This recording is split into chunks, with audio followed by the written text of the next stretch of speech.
Good evening, sir. Thank Good you. evening, sir. আচ্ছা, আমি একটু আমার ভয়েস কি ঠিক মতো শোনা যাচ্ছে? জি স্যার। Yes, sir. আসসালামু আলাইকুম স্যার। ওয়ালাইকুম সালাম। কি কতজন জয়েন? স্যার সবাই বেয়াদব বুঝছেন স্যার, আমি একা সালাম দিছি আর কেউ সালাম দেয় নাই। স্যার নিজেদের মতো করে সালাম দিয়েছে, মনে মনে সালাম দিয়েছে। আমি সবার সালাম নিচে আসলে অনেকে মনে মনে দিয়েছে। আমি স্যার সবার তরফ থেকে আমি জোরে বলে দিছি।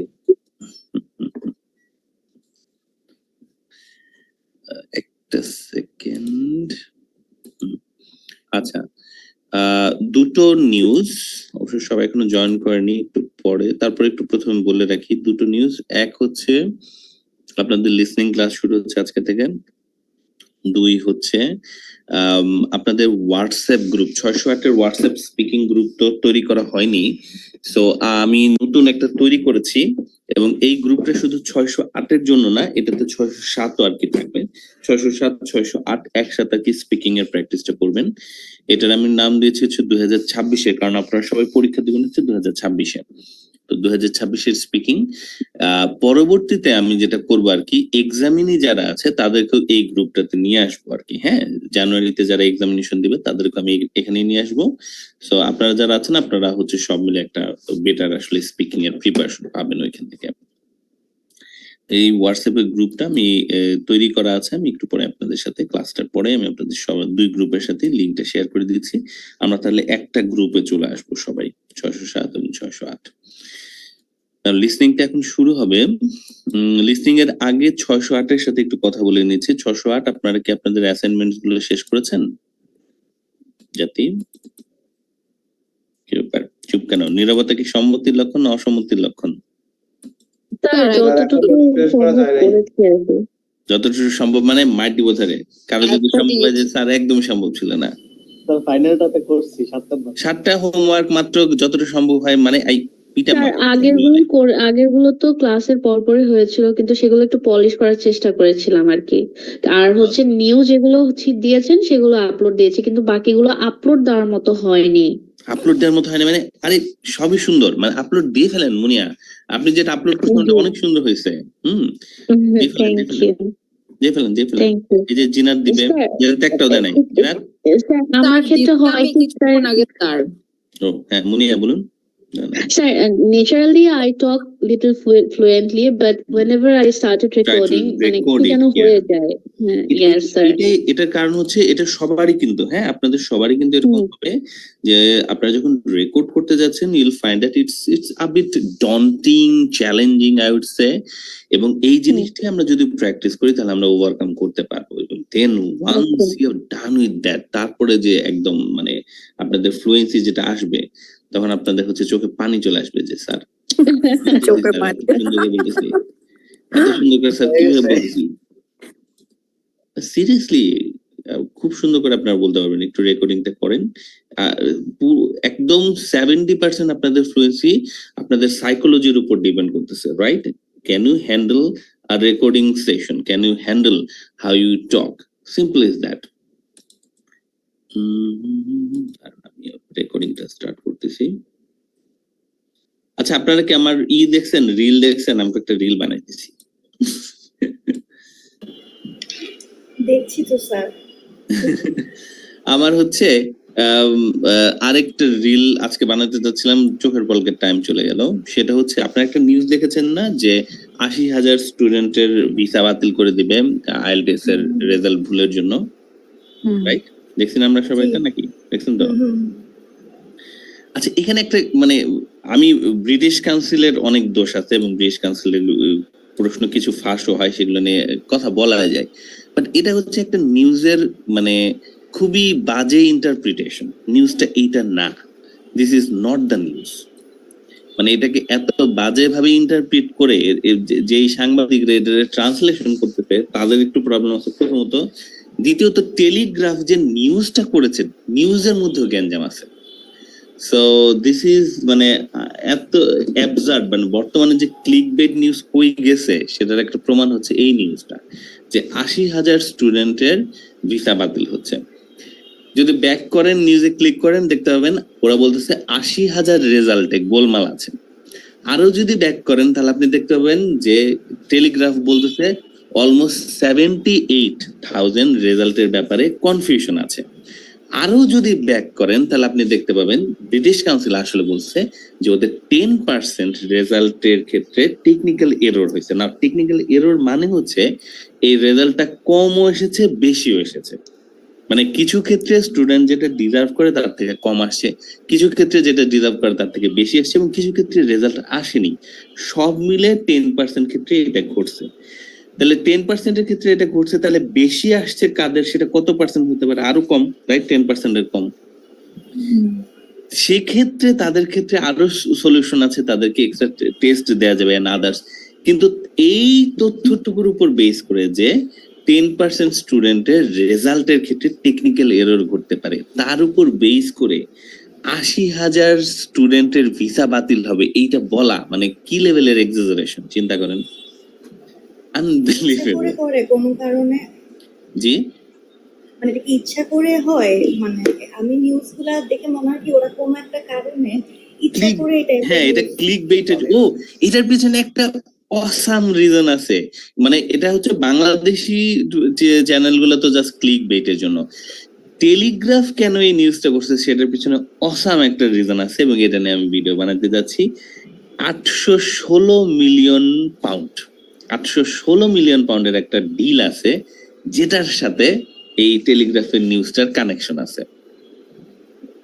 ওই নিউজের কোথাও দেখবেন যে 816 মিলিয়ন ডলারের পাউন্ডের এই ডিলটার কথা বলা নাই। আমি এটা নিয়ে হচ্ছে একটা ভিডিও বানাইতেছি। So this is মানে আনবিলিভেবল। চলেন আমরা একটা কোয়েশ্চেন করতে চাচ্ছিলাম, ইফ ইউ ডোন্ট মাইন্ড। এটা Hello? হ্যাঁ জি, কি বলে টেনশনের ওরকম জি। কিছু না আসলে, না এটা এটা টেনশন। একটা কোয়েশ্চেন করতে যাচ্ছিলাম একটু জাস্ট স্যার। হ্যালো, হ্যাঁ হ্যাঁ বলুন। জি স্যার, আপনি এখন মানে academic question but little bit professional, বলুন। মানে আপনি কি কোনো কোর্সের জন্য গিয়েছেন নাকি আমি মাস্টার্স পিএইচডির করছি জন্য? না, আমি এই মুহূর্তে মাস্টার্স করছি। আমার একটা মাস্টার্স দরকার আসলে লিডারশিপ এন্ড ম্যানেজমেন্ট Okay. এডুকেশনে, কারণ আমার হচ্ছে ম্যানেজমেন্ট রিলেটেড মানে এডুকেশন ফিল্ডে তো আমি অনেকদিন ধরেই আছি। ব্রিটিশ কাউন্সিলের সাথেও আছি, ব্রিটিশ কাউন্সিলের সাথে না অ্যাকচুয়ালি, আমি অ্যাকচুয়ালি কেমব্রিজ অ্যাসেসমেন্ট ইংলিশের সাথে আছি, তো যারা কিনা ব্রিটিশ কাউন্সিলের একটা সাইড পার্ট। বাট আমার মূলত ম্যানেজমেন্ট রিলেটেড সার্টিফিকেশন বা ট্রেনিং আসলে দরকার, তো সেটার জন্য লিডারশিপ এন্ড ম্যানেজমেন্ট এর উপর মাস্টার্স আমি করছি। এরপরে আমি হচ্ছে পিএইচডি তে যাবো এটার এই ফিল্ড থেকে। আচ্ছা, ওকে স্যার, থ্যাংক ইউ।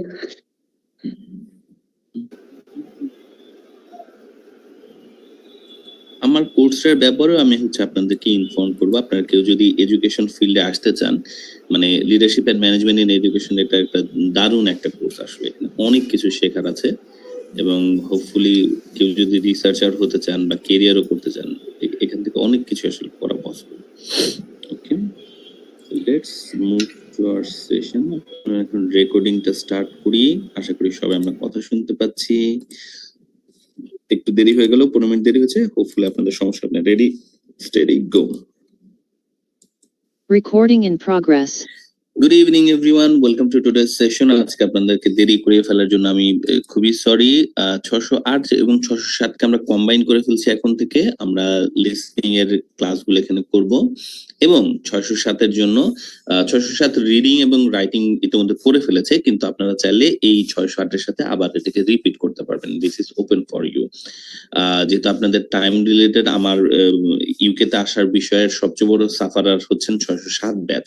তাদের ক্লাসের উপর একটা বড় ঝামেলা গেছে, সো তাদের জন্য এটা আমি হচ্ছে বলছি যে তারা চাইলে 608 এর সাথে বাকি অংশটুকু পুরোটাই তারা কন্টিনিউ করতে পারবে।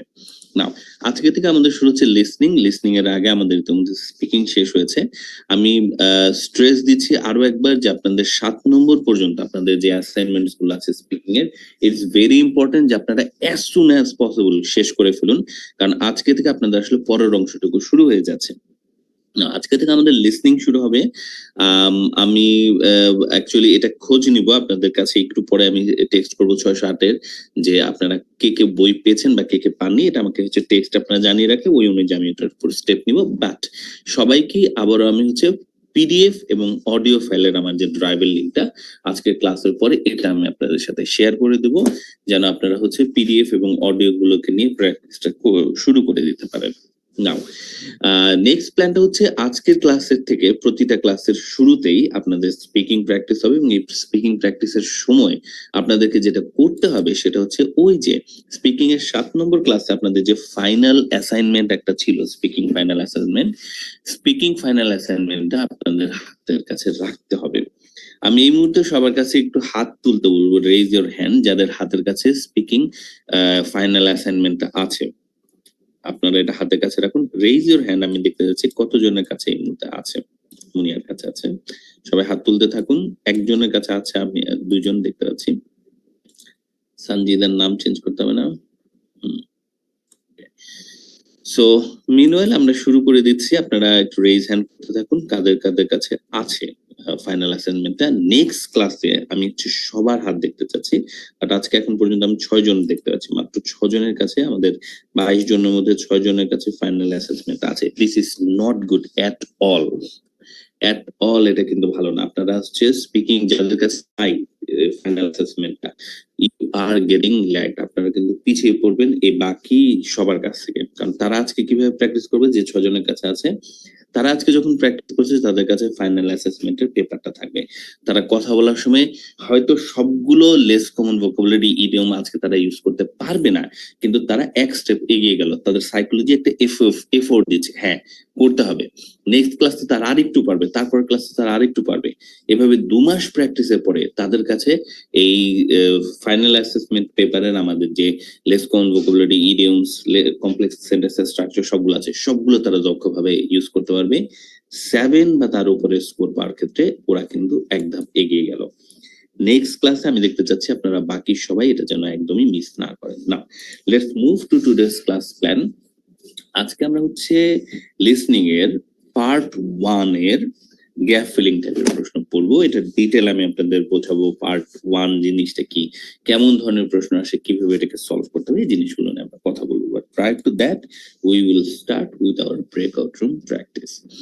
ব্রেকআউট রুম প্র্যাকটিসে 5টা প্রশ্ন আজকে আছে গাড়ি-টাড়ি রিলেটেড। এই গাড়ি-টাড়ি রিলেটেড প্রশ্নগুলোর ব্যাপারে কিছু আইডিয়াও দিয়ে দেওয়া আছে।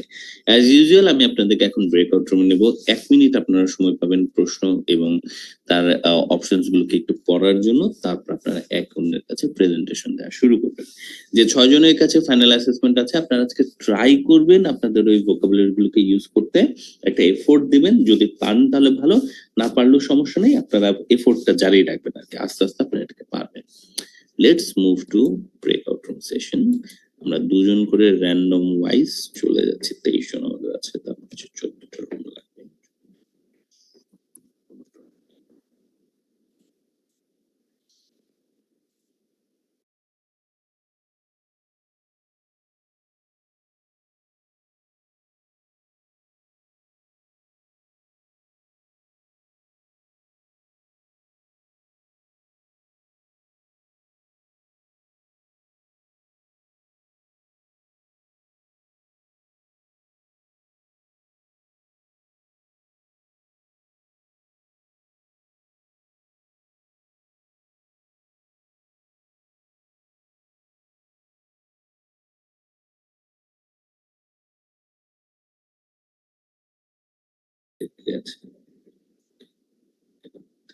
সম্রাটকে দিচ্ছি মালিকার সাথে।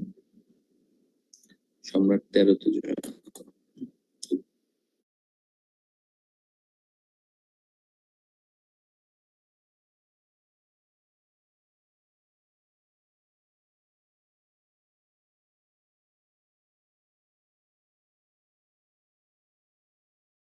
আছে। ভাস্কর, মুনিয়ার পার্টনার লিভ নিয়েছে। মুনি আপনি প্র্যাকটিস শুরু করুন, আপনার পার্টনার আবার জয়েন করে ফেলতে পারে, ঠিক আছে? আপনি স্পেসটা দেন, আপনার পার্টনার জয়েন করলে আমি আপনাকে আপনার রুমে হচ্ছে আপনার পার্টনারকে পাঠিয়ে দেবো। আর যদি না আপনার পার্টনার কেউ আসে, আমি আপনাকে পরবর্তীতে আপনার স্পিচটা শেষ হলে অন্য রুমগুলো ভিজিট করার অপশন অন করে দেবো। তো সবাই আমরা এখন হচ্ছে 1 মিনিট সময় পাচ্ছি প্রশ্নগুলো পড়ার জন্য। আজকে আমরা গাড়ি ঘোড়া নিয়ে আসলে প্র্যাকটিস করবো। So everyone 1 minute for your preparation starts now.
Fifteen second time, সবাই একটু আনমিউট করুন। কে ফার্স্ট এবং কে সেকেন্ড স্পিকার হবেন একটু ঠিক করে ফেলুন। 15 সেকেন্ডস এভরিওয়ান প্লিজ। ওয়ালাইকুম সালাম ভাই, কেমন আছেন? আলহামদুলিল্লাহ ভালো। আপনি কি ফার্স্টে বলবেন? আচ্ছা ঠিক আছে।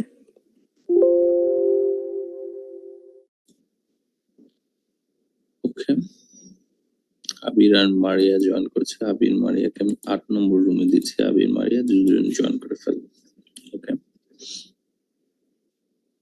আমরা এখন স্টার্ট করছি। আবির আর মারিয়া জয়েন করে নিলে, হ্যাঁ মারিয়া জয়েন করেছে, আবির জয়েন করে ফেলো। ওকে, আবির মারিয়া তোমাদের রুমে, মারিয়া তুমি ফার্স্ট স্পিকার হও, আবির তুমি সেকেন্ড স্পিকার হও। বাকি সব রুমের ফার্স্ট স্পিকাররা আনমিউট করুন আপনারা প্লিজ। ফার্স্ট স্পিকার আনমিউট করুন। সেকেন্ড স্পিকার আপনারা অ্যাজ ইউজুয়াল খেয়াল করবেন যে ফার্স্ট স্পিকার কেমন স্পিচ দিচ্ছে, তারপর আপনি আপনার প্রেজেন্টেশনটা দেবেন এবং ফার্স্ট স্পিকার আপনি সেকেন্ড স্পিকারকে তখন হচ্ছে অ্যাসেস করবেন। আমরা আজকে সবাই একটু ট্রাই করবো less common vocabulary idioms use করার জন্য, যেহেতু প্রশ্নগুলো মোটামুটি সহজ। আমরা ট্রাই করব, আমাদের ভুল হতে পারে, আমাদের গ্রামারের ভুল হতে পারে আজকে, যেহেতু আমরা আজকে ট্রাই করছি ভোকাবুলারি অ্যাড করার জন্য। আমাদের ফ্লুয়েন্সিতে সমস্যা হতে পারে, আমরা ট্রাই করছি লেস কমন ভোকাবুলারি ইউজ করার জন্য। So don't worry about it. Okay, ঠিক আছে, কনফিডেন্ট থাকুন। প্র্যাকটিসটা আমরা শুরু করি আজকে। Ready, steady, go. First speaker, আপনার 5 মিনিট সময় শুরু হচ্ছে এখন। Start. Okay. Do you know how to drive? Why did you learn it? Why didn't you learn it? Okay. No, I don't know how to drive yet. I haven't learned because I never really had the opportunity. Public transport is easily available where I live, and learning to drive can be quite expensive. But I plan to learn in the future. What cars are popular in your home country? Acha. In my country, Toyota cars are extremely popular. People like them because they are affordable, durable, and very fuel efficient. Apart from that, sedan cars are also common since they are stylish, comfortable, and suitable for families. Third one, what type of car would you buy and why? Okay. Option one, sedan. I would buy sedan because it's offer good comfort and reasonable price and excellent fuel efficiency. It's perfect for daily use. Is driving a good profession in your country? Why or why not? I think in present situation, I think driving is a good profession because it provides a stable income and high demand and offer flexible working hours. Many people rely on drivers for transportation services. But on the other hand, some people feel it's not a good profession because it can be risky, has long working hours, and doesn't always provide high social status. Are road accidents a concerning issue in your country? Why or why not? Yes, road accidents are a big concern in my country. Many accidents happen due to reckless driving, poor road conditions, weak traffic laws, and sometimes even overloaded vehicles. This leads to a high number of fatalities. Mm, I think the situation is slowly improving because of better awareness, stricter traffic rules, and various government initiatives. Then this situation is handling. Okay, that's all. মাত্র কি 2 minute time 3 minute time হইলো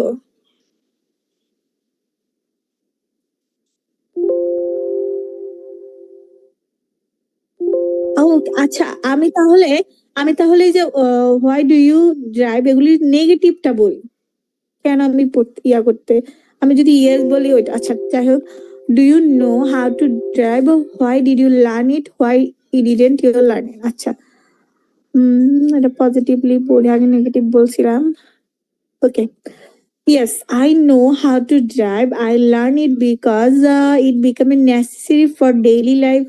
It saves time, gives me independence, and makes traveling much more convenient.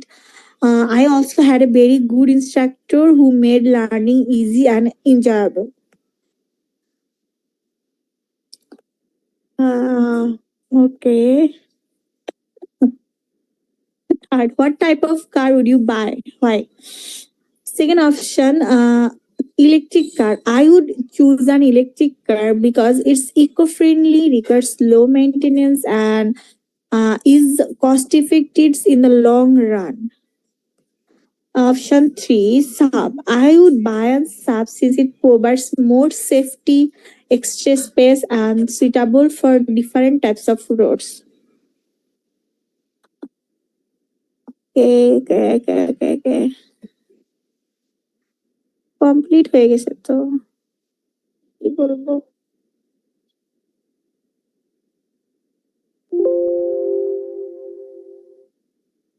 4 minute না 5 minute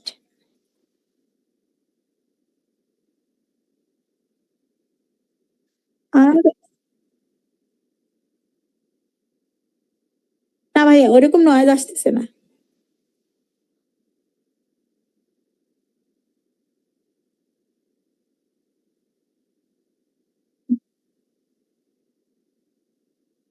ভাইয়া আপনি কি আচ্ছা ভাইয়া আপনি কি অ্যাসাইনমেন্ট জমা দিছিলেন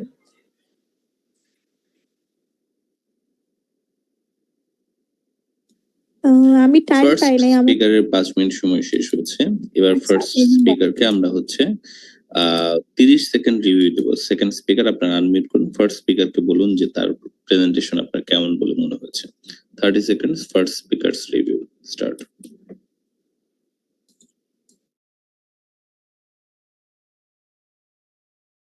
জি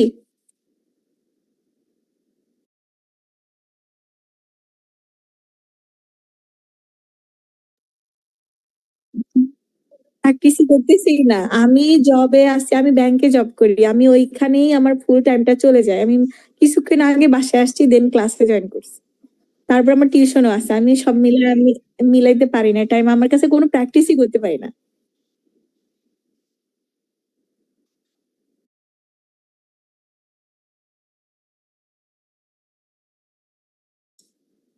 সেকেন্ড স্পিকার আপনার 5 মিনিট সময় শুরু হচ্ছে এখন সেকেন্ড স্পিকার আনমিউট করুন 5 minute time starts now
30 seconds review for the second speaker. Okay. Shamrat bhai, your speaking is okay, but you mumbling occurs in many times you're speaking. For if you try to practice more, then your mumbling reduce, I think.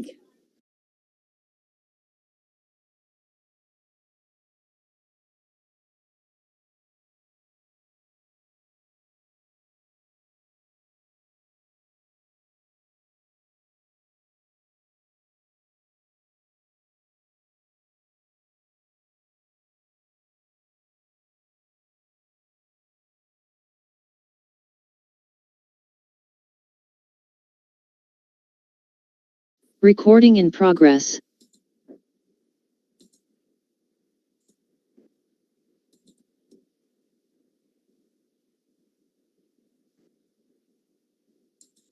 Welcome back everyone. আমরা এখন শুরু করতে যাচ্ছি।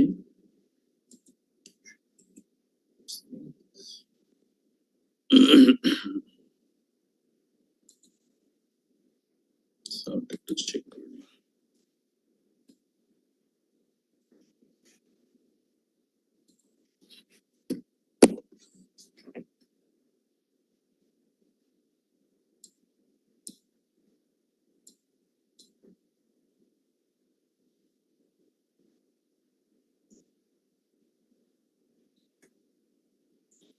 Just a second, সাউন্ডটা check করছি।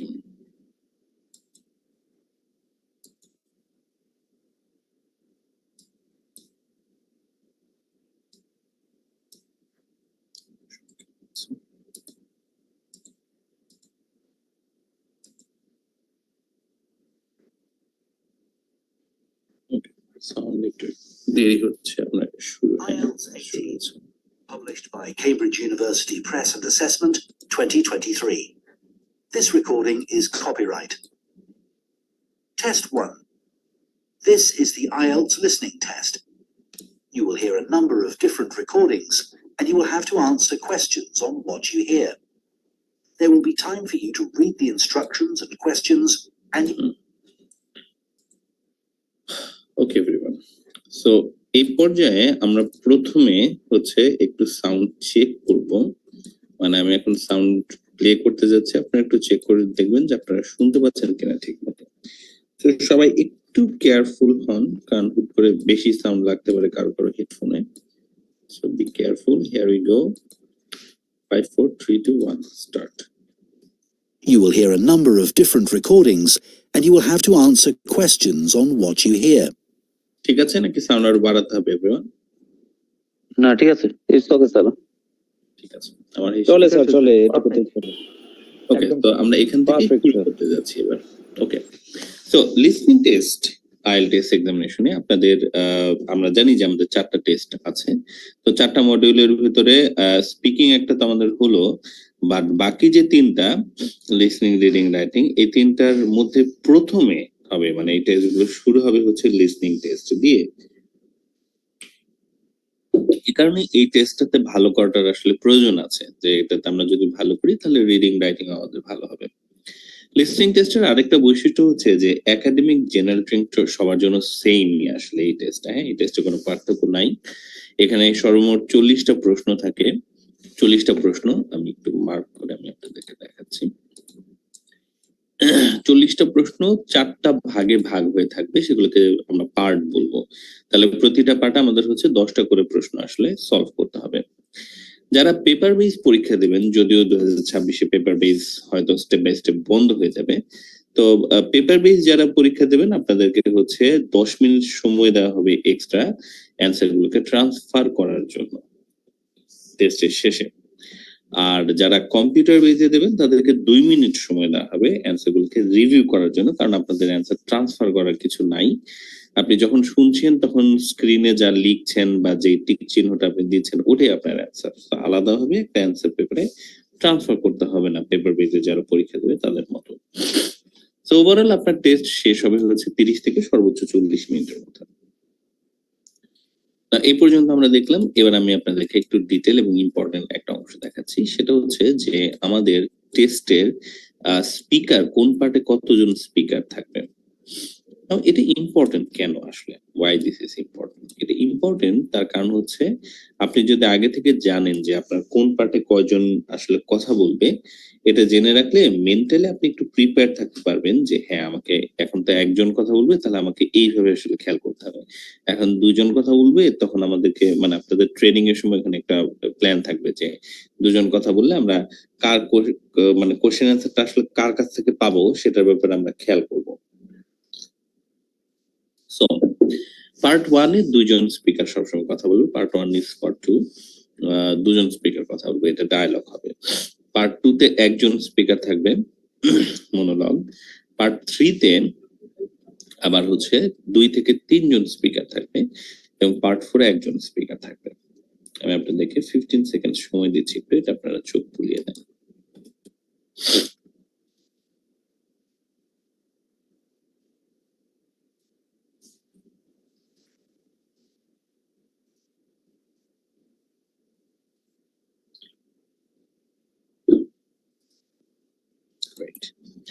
নাও 2020 সালের পর থেকে লিসনিং টেস্টে কিছুটা পরিবর্তন হয়ে গেছে এবং 23 এর পরে আরো এটা বেশ খানিকটা পরিবর্তন হয়েছে।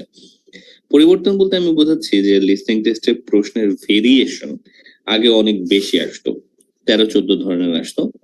এখন মাত্র হচ্ছে আপনার 5 থেকে 7 ধরনের প্রশ্ন আসলে সর্বোচ্চ আসতে পারে।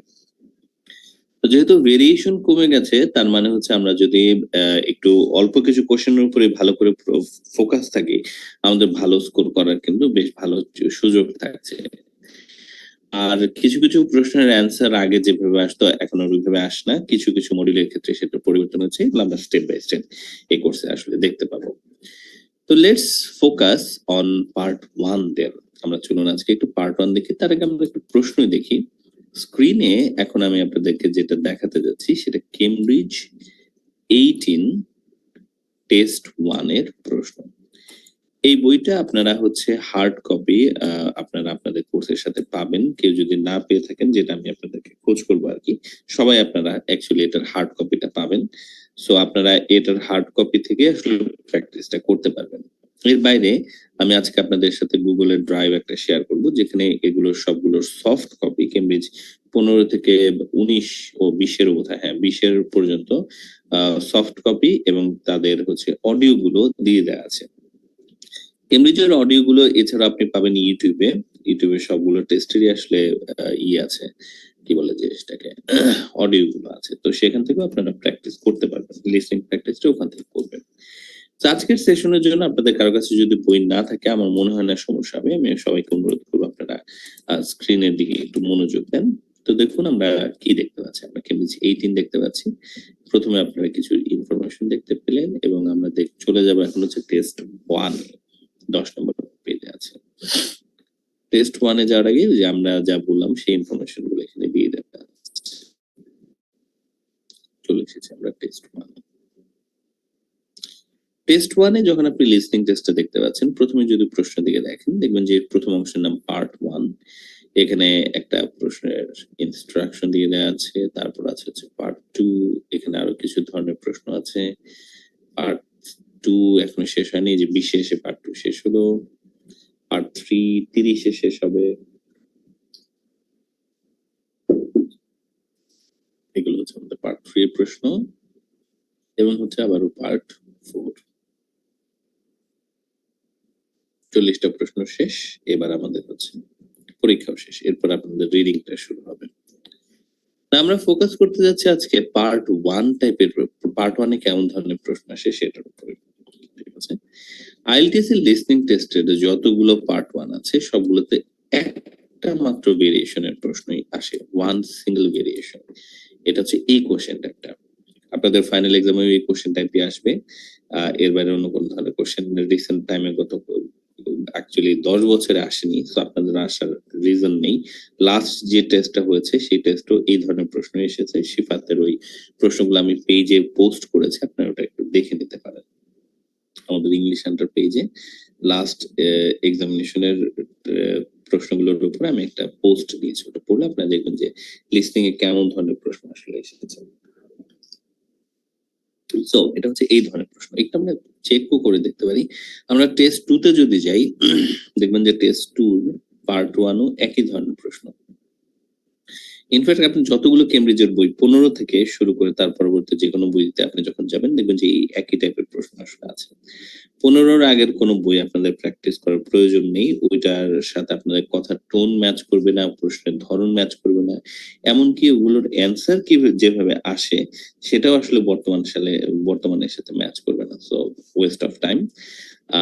আপনারা লিসনিং এর প্র্যাকটিসটা কিভাবে করবেন এটার বিষয়ে আমি আপনাদেরকে কিছু গাইডলাইন দিব। আপনারা প্রশ্নগুলোকে সলভ করবেন তো বটেই, এর পাশাপাশি আপনারা আপনাদের নিজেদের স্কিল ডেভেলপমেন্টের জন্য আরো কিছু কাজ আপনাদের করতে হবে। এক্সট্রা কিছু অডিও বা লিসনিং এর সোর্স আপনাদেরকে আসলে শুনতে হবে। বেসিক আপনারা বেসিক লিসনিং এর ইমপ্রুভমেন্টের কাজ করবেন, আর হচ্ছে কেমব্রিজের 15 থেকে 20 পর্যন্ত এগুলোকে সলভ করবেন, তাহলে আমাদের মোটামুটি হয়ে যাবে। সো আবার ব্যাক করি পার্ট 1 এ। তো সবাই একটু দেখুন পার্ট 1 এর প্রশ্নগুলো আমরা এখন একটু দেখছি। এখানে চ্যালেঞ্জটা কি এবং কিভাবে আমরা এটাকে সলভ করব চলুন দেখি। প্রথমেই আমরা যেটা খেয়াল করছি যে এখানে আমাদের পার্ট 1 এ কোশ্চেন 1 to 10 এর পর লেখা আছে কমপ্লিট দ্য নোটস বিলো। এটা কোশ্চেনের instruction, right one word and or a number. তারপর লেখা আছে transport survey, name, year of birth, post code, আরো বেশ কিছু প্রশ্ন আছে ডান পাশে, সেগুলো আমাদের জবাব তাহলে লিখতে হবে। এই ধরনের প্রশ্নই আসলে পার্ট 1 এ আসে এবং এই ধরনের প্রশ্নকে পার্ট 1 বলে হচ্ছে গ্যাপ ফিলিং টাইপের প্রশ্ন। আসুন আমরা এই কোশ্চেন টাইপের উপরে একটু ডিটেইল এখন দেখি। প্রথমে আমরা যে অংশ দিকে খেয়াল করব সেটা হচ্ছে এই অংশটা, সেটা বলছে part 1 1 to 10 complete the notes below, write one word and or a number for each answer। এই লাইনটা যখন আপনারা দেখবেন আপনারা বুঝতে পারবেন এই কোশ্চেন টাইপের নাম হচ্ছে কমপ্লিটিং নোটস বা গ্যাপ ফিলিং টাইপের প্রশ্ন। এটা লিসনিং এর পার্ট 1 এ সবসময় আসবে, গ্যাপ ফিলিং টাইপের প্রশ্ন, ঠিক আছে।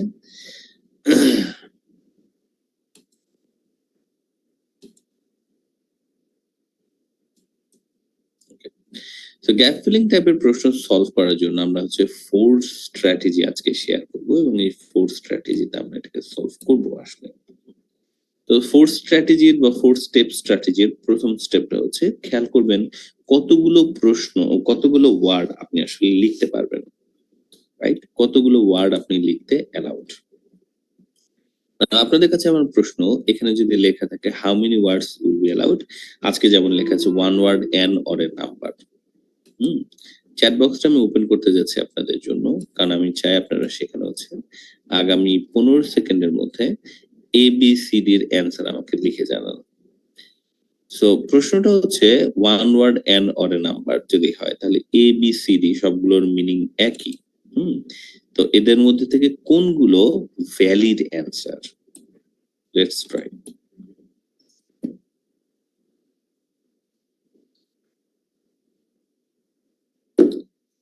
ওকে, এখানে দুইটা ভ্যালিড অ্যান্সার আছে, ঠিক আছে। একটা তো ডি, ঠিক আছে, আরেকটা কোনটা? দুটো ভ্যালিড অ্যান্সারের আরেকটা কোনটা? আরেকটু আমি আপনাদেরকে 15 সেকেন্ড সময় দেব। দুটো ভ্যালিড অ্যান্সার, কোনটা ভ্যালিড অ্যান্সার?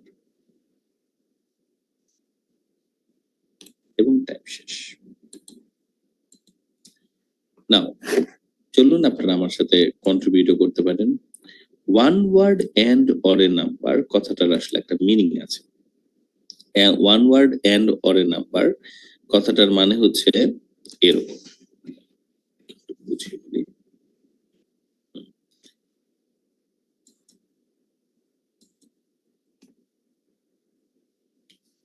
এটার মানে হচ্ছে এখানে দুটো অ্যান্সার হতে পারে, এক one word and a number, ঠিক আছে, আর দুই one word or a number.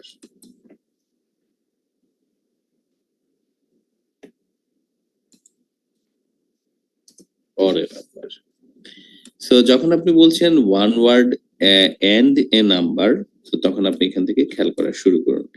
One word and a number এখানে কোনটা আছে? ধরুন এতে আছে হচ্ছে কয়টা ওয়ার্ড সবাই? এক, দুই, তিন, তিনটা। তাহলে এটা আমাদের কিন্তু valid নয়, this is not valid, invalid আপনার কাছে, ইটস নট ভ্যালিড। তারপরে এইখানে আমাদের কয়টা ওয়ার্ড এবং কয়টা নাম্বার আছে? এখানে একটা নাম্বার আছে, 01 হচ্ছে একটা নাম্বার, দুইটা ওয়ার্ড আছে, তাহলে এটাও আমাদের জন্য ভ্যালিড নয়, both are not valid। কিন্তু এখানে সি তে কয়টা নাম্বার এবং কয়টা ওয়ার্ড আছে? একটা নাম্বার একটা নাম্বার একটা ওয়ার্ড। এই কারণে এটা আমাদের জন্য ভ্যালিড। ওয়ান ওয়ার্ড এন্ড এবং ডি তে সবাই বলুন তো কয়টা নাম্বার আছে? একটা নাম্বার। কারণ এই যে সাইন বা সিম্বলটা আছে না, সিম্বলটা সহ কিন্তু আমাদের হচ্ছে নাম্বার, ডিজিট সহ এটা হচ্ছে number. So one word and a number হচ্ছে 1000 টাকা এবং ওয়ান ওয়ার্ড অর এ নাম্বারটা হচ্ছে শুধু এখানে একটা নাম্বার আছে সেটাই। এই কারণে এই দুটো আমাদের হচ্ছে অ্যান্সার, অর্থাৎ অ্যান্সার হচ্ছে সি এবং ডি, তাই না? সি আর ডি, এই জিনিসটা লিখে দিই, সি এবং D.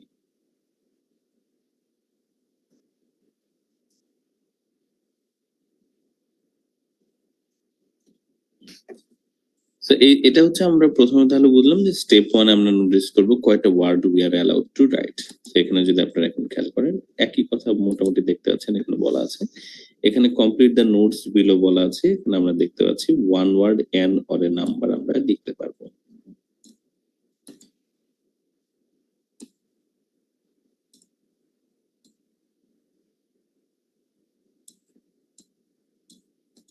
So one word and or a number, এটা হচ্ছে আমাদের স্টেপ 1, যে এই জিনিসটা আমাদেরকে ফোকাস করতে হবে।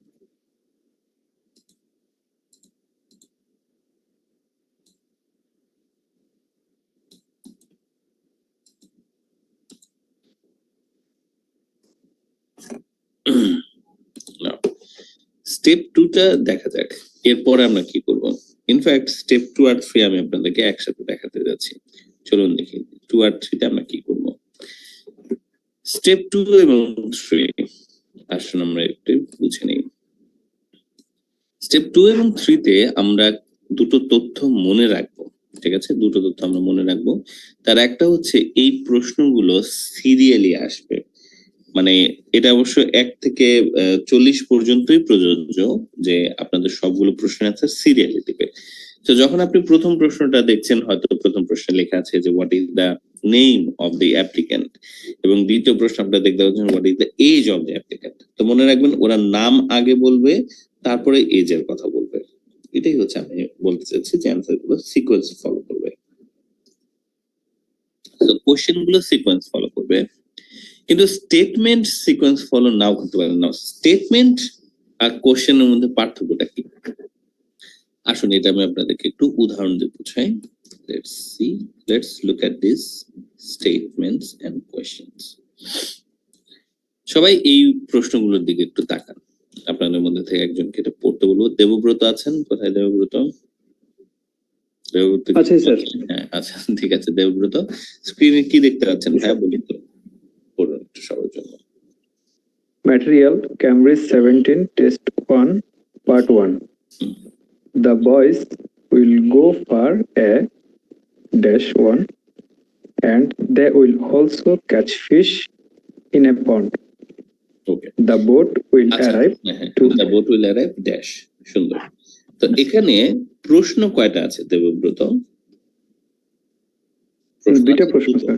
কারেক্ট, প্রশ্ন আছে দুটো, কিন্তু এখানে স্টেটমেন্ট আছে তিনটা আসলে। মানে স্টেটমেন্ট মানে আমি বাক্যকে বোঝাচ্ছি, তাই না? ক্লজ বা বাক্য। তাহলে প্রথম স্টেটমেন্টটা হচ্ছে Debabrata boys will go for a dash. দ্বিতীয়টা কি বলেন তো?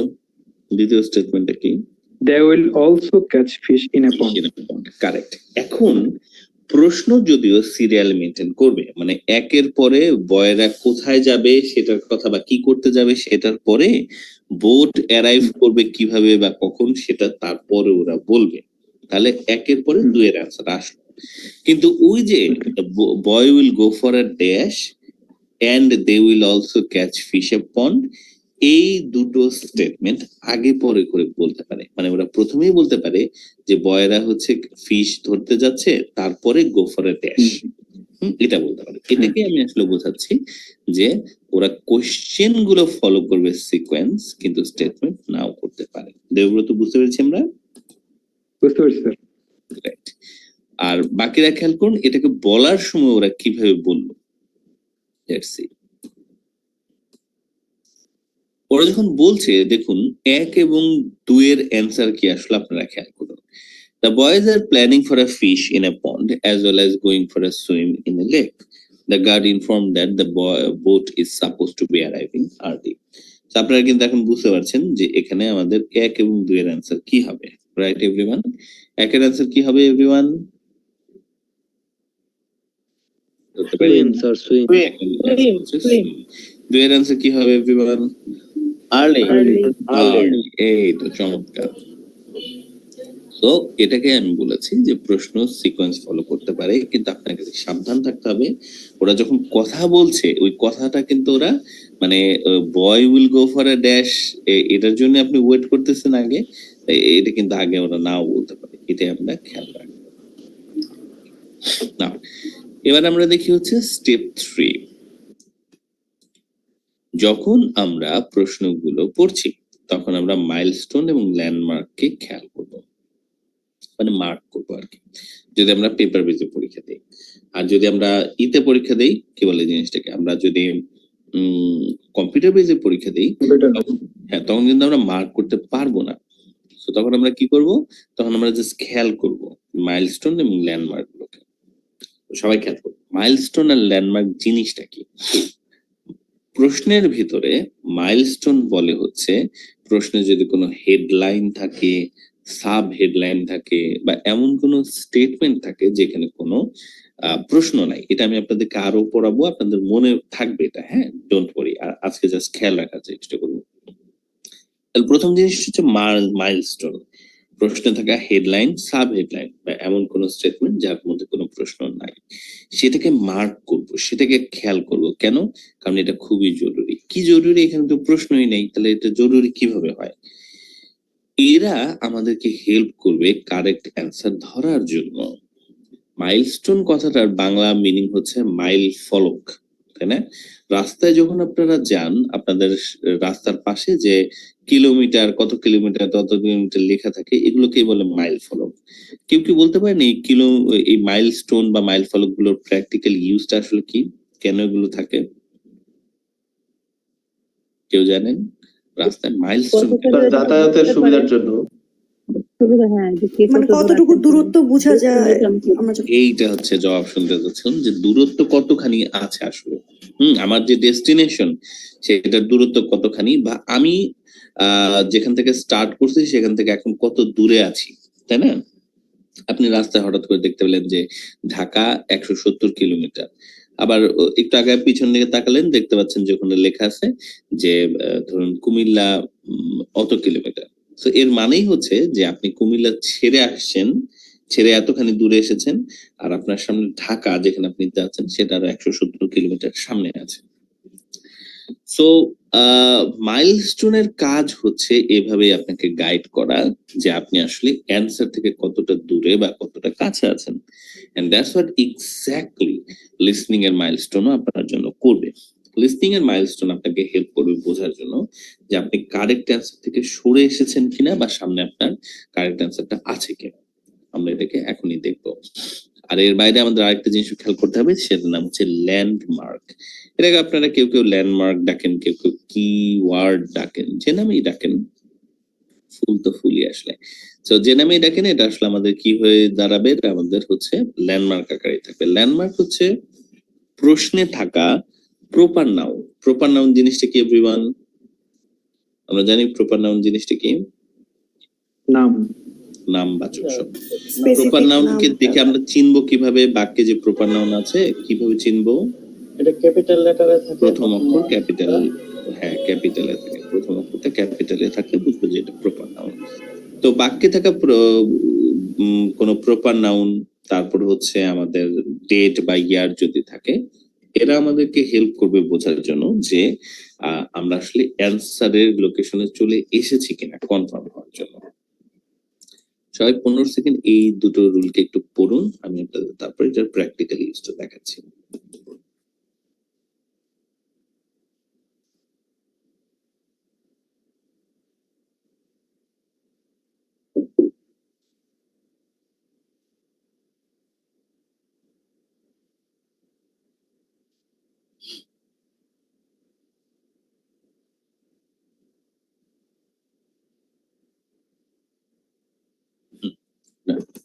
তো চলুন এবার আমরা একটু দেখি আমাদের বইয়ের ক্ষেত্রে এই স্টেপ 1, 2 এবং 3 কে একটু চেক করে তারপর আমরা স্টেপ 4 বা সবচেয়ে ইম্পর্টেন্ট স্টেপটা তারপর আমরা দেখব।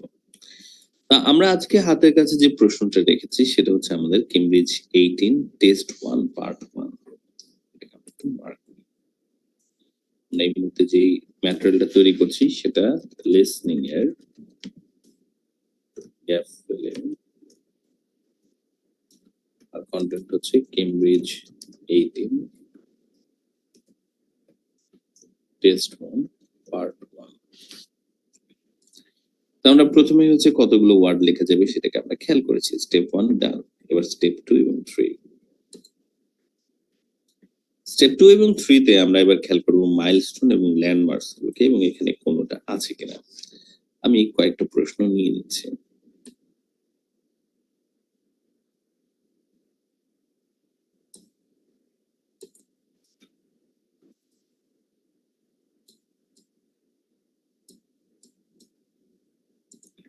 এটা আমাদের প্রশ্ন।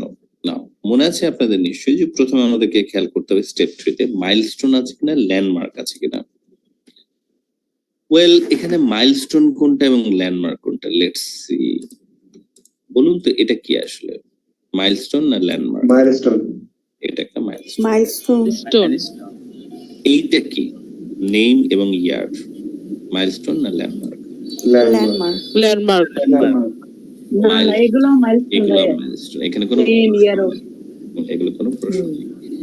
এইটা হচ্ছে ল্যান্ডমার্ক। এখানে আমাদের এটা খেয়াল করলে আমরা হচ্ছে অ্যান্সার বুঝতে পারবো যে পোস্ট কোড যে মাত্র ওরা বলছে আমরা বুঝবো যে এখন আমাদেরকে কিন্তু অ্যান্সার বলবে।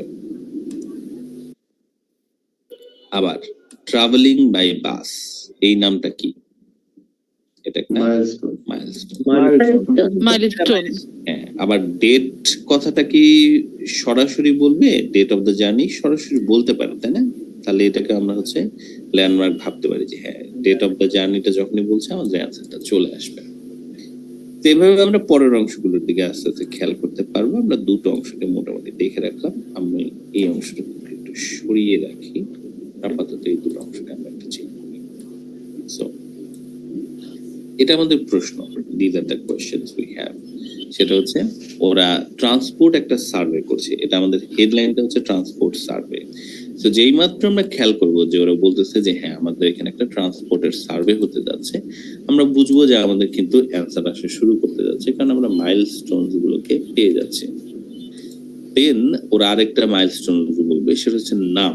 নামটা ওরা বলবে হচ্ছে সার্ভেতে, এখানে সাধারণত সার্ভে পার্টিসিপেন্টস এর নাম লেখা থাকে, তাই না?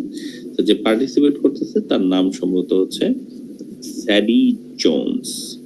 তো স্যাডি জোনস যে মাত্র আমরা শুনবো আমরা বুঝবো যে আমাদের কথা বলা শুরু করেছে। ইয়ার অফ দ্য বার্থ ওরা বলবে 1991। যেই মাত্র ওরা বললো 1991, সাথে সাথে আমরা এক্সট্রা সাবধান হয়ে যাব। কেন বলুন তো, কেন 1991 শুনে আমরা সাবধান হব? এভরিওয়ান কে বলতে পারবে?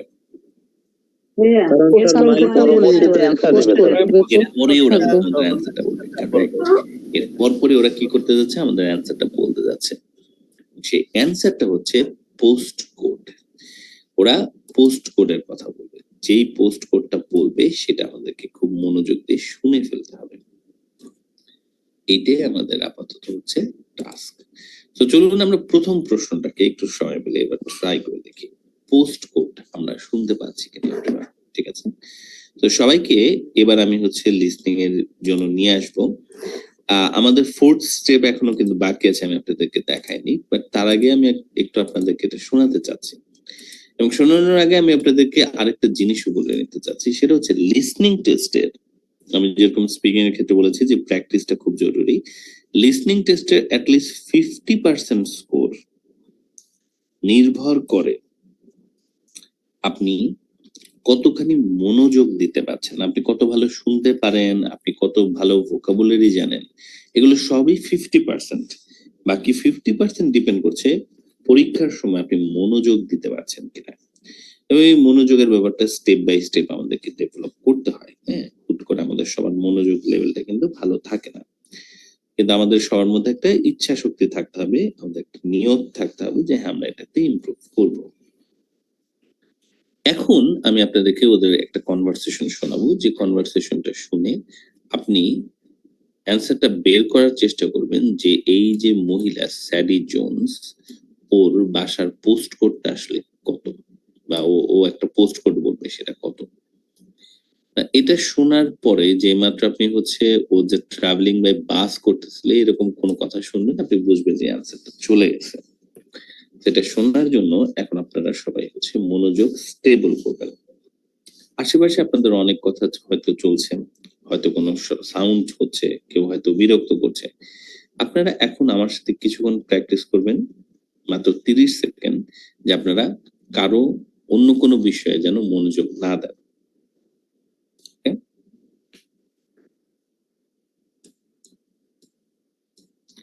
সো লেটস সি, চলুন আমরা এবার একটু সবাই মনোযোগ দিই। আমি আপনাদের জন্য এখন হচ্ছে 10 থেকে 0 পর্যন্ত গুনবো। 10 থেকে 0 পর্যন্ত যখন আমি গুনছি, আপনারা আস্তে আস্তে মনোযোগ সম্পূর্ণ আমার কথার দিকে নিয়ে আসবেন। আপনাদের আশেপাশে কেউ যদি কথা বলতে থাকে, কোনো যদি শব্দ হতে থাকে, সেগুলোকে আপনারা ইগনোর করা শুরু করবেন, ঠিক আছে? তো যে যে কথা বলুক, যে ডিস্টার্ব করুক, কিছু যায় আসে না। Let's try. 10, 9, 8,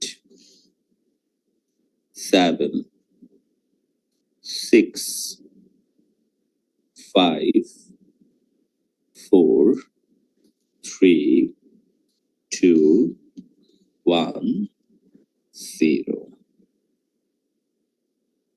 নাও আমরা সবাই এবার হচ্ছে একটু শুনবো, আমরা বের করার চেষ্টা করব ওর পোস্ট কোডটা আসলে কত। Let's listen and answer. There will be time for informed one survey on fully and answer questions 1 to 5. It's okay. Excuse. Now listen carefully and answer questions 1 to 5. Excuse me, would you mind if I asked you some questions? We're doing a survey on transport. Yes, that's okay. First of all, can I take your name? Yes, it's Sadie Jones. Thanks very much. And could I have your date of birth? Just the year will do, actually. Is that all right? Yes, that's fine. It's 1991. So, next, your postcode, please. It's DW30 7YZ. Great, thanks. Is that in Wells? No, it's actually in Harborne. Wells isn't far from there, though. I really like that area. My grandmother lived there when I was a kid. Yes, it is nice. Right, so now I want to ask you some questions about how you travelled here today. Did you use public transport? Yes, I came by bus. And we're done. Okay, আমরা কি অ্যানসারটা পেয়েছি কিনা? What do you think? Post code কি হতে পারে আপনাদেরকে আমি এখন 15 সেকেন্ডের জন্য চ্যাট বক্সটা ওপেন করে দেব। 15 সেকেন্ডসের মধ্যে আপনারা পোস্ট কোড লেখার চেষ্টা করুন। রেডি, স্টেডি, গো। 15 সেকেন্ডস। কি হতে পারে আপনাদের অ্যানসার লেখার চেষ্টা করুন চ্যাট বক্সে। ওকে, সবার আগে সম্রাট লিখেছে, মাহবুব লিখেছে মুনিয়া, দেবব্রত, সানি, আর এরপর সবাই শুরু করেছে। আমি আর নাম পড়তে পারছি না। মাকসুদুল, দিশানি, মিজানুর লিখেছে, আবির, জিরাত, ওমর, সবাই লিখেছে। আচ্ছা, সেকেন্ডের মধ্যেই সবাই লিখেছে good job everyone, outstanding performance, খুবই চমৎকার হয়েছে। আমি একটু ব্রেক চ্যাট বক্সটা অফ করে দিচ্ছি। But you did good job. Okay, ঠিক আছে। সো সবাই আপনারা কি কনফিডেন্ট? আমরা শুনেছি পোস্ট কোডটা, আনমিউট করতে পারবেন এখন। শুনতে পেয়েছি সবাই? জি স্যার। উচ্চারণ ক্লিয়ার ছিল ওদের? জি স্যার। কনফিউজিং ছিল লাস্টে। হ্যাঁ, ট্রাভেলিং বাই বাসের আগ পর্যন্ত মনে হচ্ছিল আরে কই চলে গেছে, আর অন্যান্য কোশ্চেনে চলে যাচ্ছে কিনা, তাই না? আচ্ছা, এই ক্ষেত্রে আমাদের হচ্ছে যে ল্যান্ডমার্ক এবং মাইলস্টোনের কাজগুলো লাগবে আর কি। চলুন আমরা এবার একটু সবাই শুনে দেখি কিভাবে বলেছে। আমি একটু স্টেপ বাই স্টেপ ভেঙে আপনাদেরকে শোনাচ্ছি। মনে রাখবেন আমি আপনাদেরকে এখনো স্টেপ 4টা কিন্তু দেখাই নাই। Far from there. 1891. Yes, that's okay. First of all, can I take your name? Yes, it's Sadie Jones. কে ওর মতো করে বলতে পারবে? সেডি জোনস। কে বলতে পারবে দেখি? আনমিউট করেন, বলেন। সেডি জোনস। শাবাশ সমীর। সেডি জোনস। ওকে, আচ্ছা, এবার দেখি 1991 কেও কিভাবে বলছে। Thanks very much. And could I have your date of birth? Just the year will do, actually. দেখছেন কত ভদ্রভাবে কথা জিজ্ঞেস করতেছে। Could I have your date of birth? Could I have your date of birth, এটা হচ্ছে কাউকে ভদ্রভাবে বলা আর কি, তাই না? কাউকে ভদ্রভাবে আমরা যখন জিজ্ঞেস করি কোনো কিছু, তখন আমরা বলি কুড। কুড এবং উড হচ্ছে ভদ্রতার ইউজ। কুড এবং উডের সহ আমাদের এই মোডাল অক্সিলারি ভার্বগুলোর ইন্টারেস্টিং ব্যবহার আমরা শেখার জন্য প্রি-আইএলটিএস কোর্সটা করতে পারি। প্রি-আইএলটিএস কোর্স শুরু হচ্ছে শুক্রবার থেকে, শুক্র শনিবার আমাদের চলবে। আপনারা যারা প্রি-আইএলটিএস এর ব্যাপারে ইন্টারেস্টেড, এই শুক্রবারে আপনারা কোর্সটার ওরিয়েন্টেশন ক্লাসটাতে জয়েন করতে পারেন। আপনাদের পরিচিত কারো যদি লাগে সেটাও আপনারা দিতে পারেন, ঠিক আছে? এনিওয়ে, সো আবার আমরা ব্যাক করছি। বিজ্ঞাপন বিরতির পরে আবার আমরা ব্যাক করলাম। Is that all right? Is that all right? এবার দেখি ওর জন্ম তারিখ বলবে, দেখি আপনারা কিভাবে এটাকে উচ্চারণ করেন। Yes, that's fine. It's 1991. বলেন নাকি, কে বলতে পারবে? 91 আচ্ছা, একবার শুনে দেখেন, একটু ঢং করে বলছি, এই ঢংটা আমি শুনতে চাচ্ছি আপনাদের কাছ থেকে। 0.5 চুপ চুপ চুপ চুপ, আবের মিউট। ওকে সবাই। Date of birth. Just the year will do, actually. Is that all right? Yes, that's fine. It's 1991. এবার সবাই ঢং করে বলেন তো দেখি ওর মতো করে। 91 আচ্ছা, ফজিয়া ম্যামটা আমার কাছে সুন্দর লাগছে, মারিয়াও সুন্দর বলেছে। ওকে, সবাই একটু খেয়াল করুন লিসনিংটা কিভাবে আমাদেরকে তাহলে স্পিকিং এ হেল্প করবে। আপনাদের মনে আছে স্পিকিং আমি আপনাদেরকে বলেছি যে আমাদের ঢং করে কথা বলতে হবে, বলছি না বলি নেই? রাইট, ভালো স্কোরের জন্য ঢং করতে হবে কিন্তু আমাদের স্পিকিং এ ঢং করে কথা বলতে হবে। এই ঢংটা আমরা শিখবো কোত্থেকে? ফার্স্ট স্ট্যান্ডে লিসেনিং থেকে। তো ওরা যেভাবে কথা বলবে আমরা ওটাকে ইমিটেট করার চেষ্টা করব। এটা আমাদের স্পিকিং এ অনেক ফায়দা নিয়ে আসবে। সো এরপরে ও কি বলছে দেখি আমরা। 1991 বলে ফেলেছি, এরপরে অ্যান্সারটা বলছে কিভাবে, let's see. Next, your postcode, please. It's DW30. DW30, right? DW30। British আর আমেরিকান উচ্চারণে একটা পার্থক্য হচ্ছে যে টি এর উচ্চারণটা ব্রিটিশরা ঠির উপর একটু হালকা জোর দেয়, আর আমেরিকানরা এটাকে ডির মতো করে উচ্চারণ করে। DW30, ওরা একটু টি এর মতো উচ্চারণ করবে, আর আমেরিকানরা ড এর মতো উচ্চারণ করে 30, কিন্তু ডি কিন্তু ইরা বলে না, ব্রিটিশরা কিন্তু 30 বলবে না। আমি আপনাদেরকে দেখাচ্ছি, ওরা 30 বলবে। It's 1991. So, next, your postcode, please. It's DW30. ঠিক আছে, টয়ের উচ্চারণ শুনতে পেয়েছেন সবাই? 30, তাই না? টয়ের উচ্চারণ আমরা শুনতে পেয়েছি। আর আমেরিকানরা বলে ডির মতো করে 7YZ. 7YZ। আমেরিকানরাও এখানেও একটা গ্যাঞ্জাম করে, 7YZ কে ওরা হচ্ছে জি উচ্চারণ। জি বলে। হ্যাঁ, মারিয়া ঠিক বলেছেন। মারিয়াদের স্কুলেও তো মনে এরকমই শিখাইতো নাকি? জেড না আমার ওই যে বেবিটা তো জি বলে। আচ্ছা আচ্ছা, বেবিটা জি বলে, জিব্রার জি।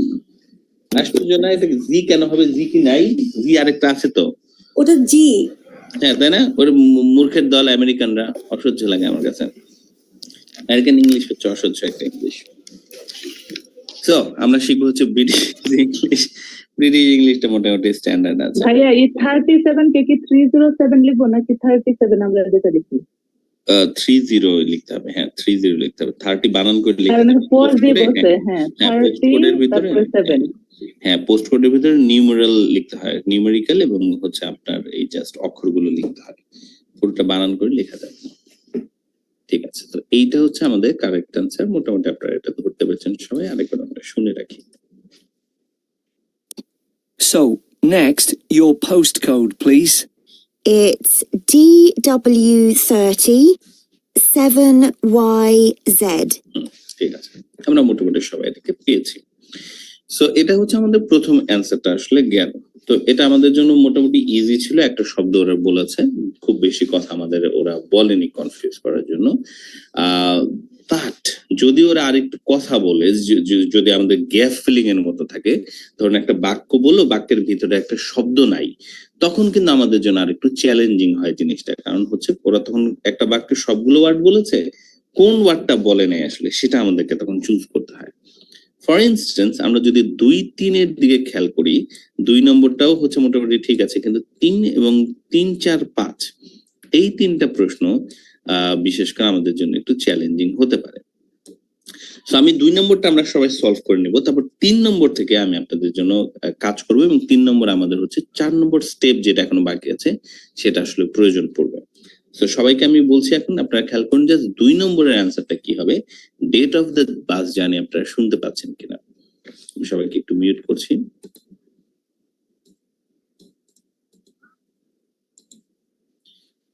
নাও আমরা শুধু 2 নম্বর অ্যান্সারটা শুনবো। 5, 4, 3, 2, 1 listen. Great, thanks.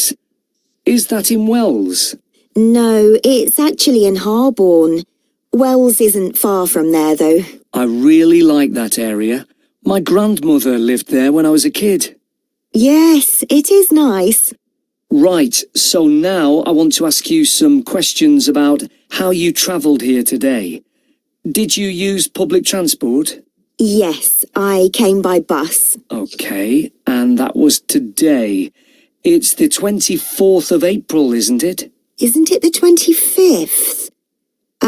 No, actually, you're right. And what was the reason for your trip today? রিজনে চলে গেছে, সো আমাদের ওটা আর দরকার নেই। চ্যাট বক্সটা ওপেন আছে, আপনারা একটু লিখে ফেলেন তো দেখি আপনাদের মতে ডেট অফ দ্য জার্নিটা কবে ছিল।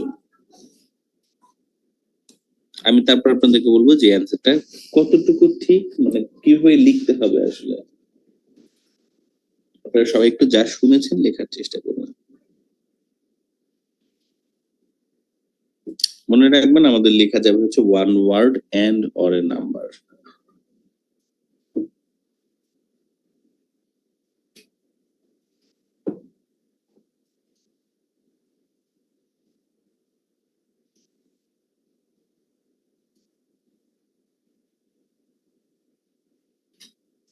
Okay, great.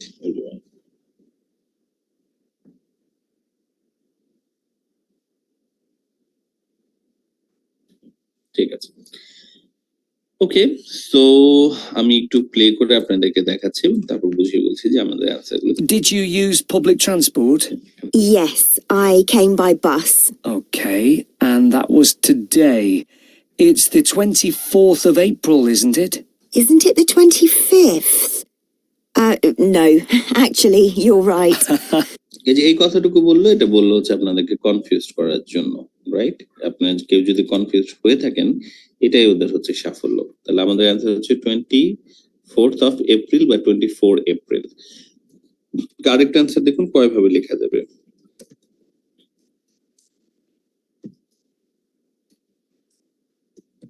দুটোই কারেক্ট অ্যান্সার, ঠিক আছে? দুটোই আমাদের কিন্তু কারেক্ট অ্যান্সার। এপ্রিল 24, হ্যাঁ এটাও কারেক্ট অ্যান্সার, এটাও আমাদের কারেক্ট অ্যান্সার। এই তিনটাই কারেক্ট অ্যান্সার এবং এটার প্রমাণটা কি আমি আপনাদেরকে দেখাতে পারি যে বইয়ের ভেতরেই লিখে দেওয়া আছে, কেমব্রিজের বইতে লিখে দেওয়া আছে যে ডেট লেখার যত রকম অ্যাপ্রোচ আছে, আন্তর্জাতিক অ্যাপ্রোচ আছে, সবগুলো আসলে ভ্যালিড। আপনি যদি 24 এপ্রিল লেখেন, 24 এপ্রিল লেখেন বা এপ্রিল 24 লেখেন, সবগুলো আসলে ভ্যালিড অ্যান্সার হবে। আশা করি আপনারা সবাই মোটামুটি বুঝতে পেরেছেন। এই পর্যন্ত আমরা আশা করি দেখলাম। দেখার পরে এবার আমাদেরকে যেটা করতে হবে সেটা হচ্ছে reasons for trip, travel by bus because cost of something এবং got on bus at dash street. এই তিনটা প্রশ্নের জবাব আমি চাই আপনারা প্রথমত বের করুন। বের করার পরে আমি আপনাদেরকে ফোর্থ স্টেপটা দেখাবো, তাহলে আপনারা বুঝতে পারবেন যে ফোর্থ স্টেপটা এখানে আপনারা কিভাবে কাজে লাগাতে পারতেন। এই অংশটুকু আমরা ব্রেকআউট রুমে গিয়ে প্র্যাকটিস করবো। আমি আপনাদেরকে 2 জন করে 2 থেকে 3 জন করে একটা রুম তৈরি করে দিচ্ছি, আপনারা রুমগুলোতে দ্রুত জয়েন করুন। Please join.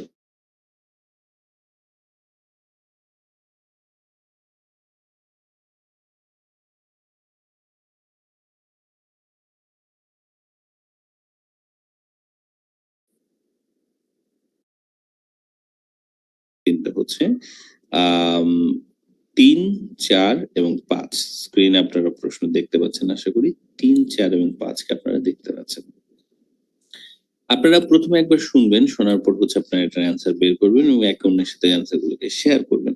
করার পর দ্বিতীয়বার আপনারা আবার এটাকে শুনবেন এবং তারপর আমরা মেইন সেশনে ব্যাক করবো।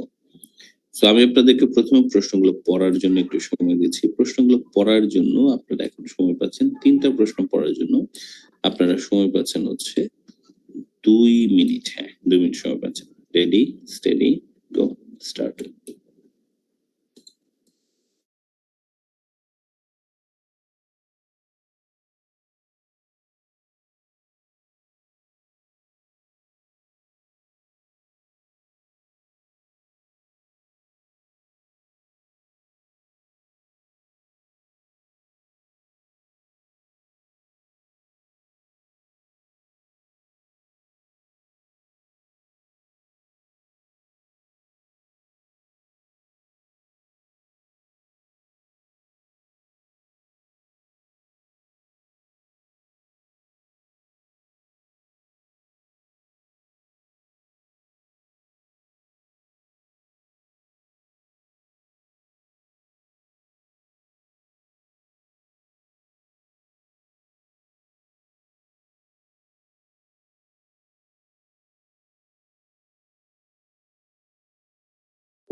ভাইয়া এটা তো বলতে পারছি না, কারণ হচ্ছে আমরা তো হচ্ছে নতুন, মনে হয় পরীক্ষা দিনে থাকবে। কখনো এটা বুঝতে পারছি না।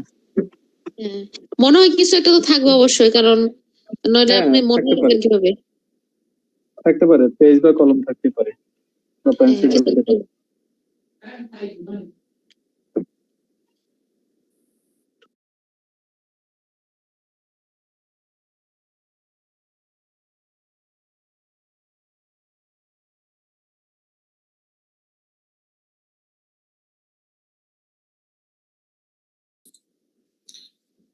ওকে, সবাই আমরা এবার একটু মিউট করে ফেলি। ভাস্করের ভিডিও অন হয়ে গেছে 2 নম্বর রুমে। সবাই মিউট হয়ে আছি। 7 নম্বর রুমের ইমরানের অডিও অন হয়েছে, অডিও বন্ধ করে দিয়ে ইমরান। আমরা সবাই একটু মিউট করি, সবাই একটু মনোযোগ দিই। অডিওটা আমি প্লে করবো এখন, আপনারা শুনে বের করার চেষ্টা করবেন 3, 4, 5 এর অ্যান্সার। মনোযোগ দিন সবাই। 5, 4, 3, 2, 1, start. And what was the reason for your trip today? I can see you've got some shopping with you. Yes, I did some shopping, but the main reason I came here was to go to the dentist. That's not much fun. Hope it was nothing serious. No, it was just a checkup. It's fine. Good. Do you normally travel by bus into the city centre? Yes, I stopped driving in ages ago because parking was so difficult to find. And it costs so much. I see. The bus is much more convenient too. It only takes about 30 minutes. That's good. So where did you start your journey? At the bus stop on Claxby Street. Is that CLAXBY? That's right. Before you hear the rest of the conversation,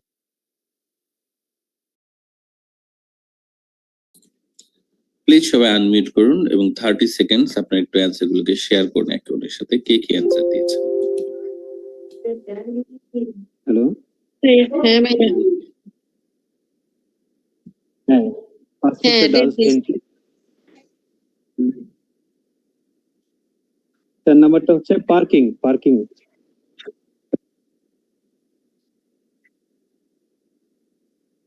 ওই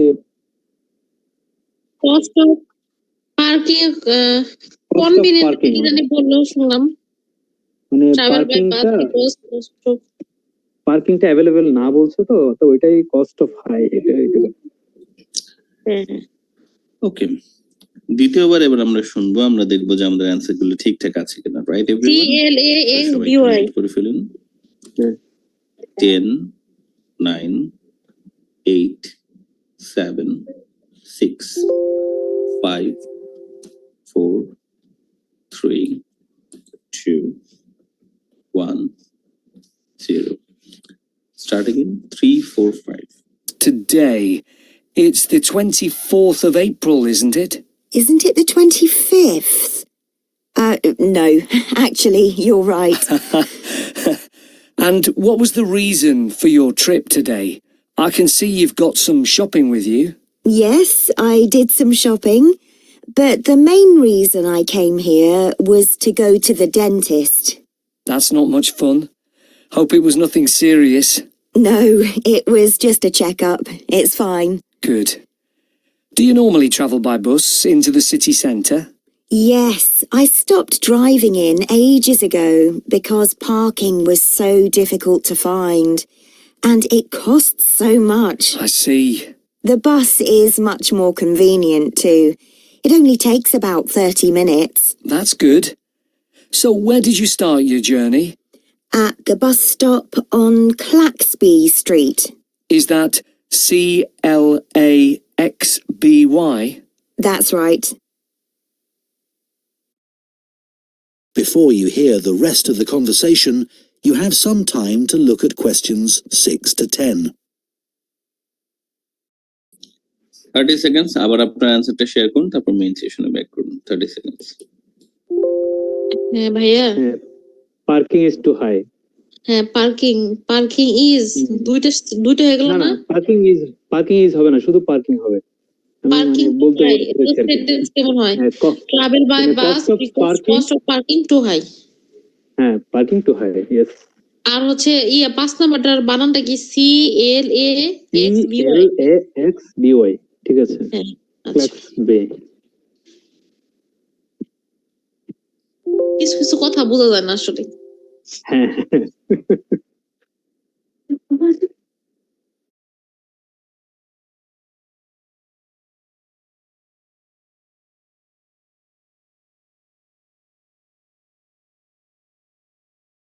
Recording in progress. আপনাদের কাছে এই মুহূর্তে অ্যানসারটা চাচ্ছি না, আমি অ্যানসারের ব্যাপারে একটু আলোচনা আছে, but what do you think? ওদের কথার অ্যাকসেন্ট কি মানে দুর্বোধ্য ছিল নাকি মোটামুটি বোঝা যাচ্ছে? বোঝা যাচ্ছে।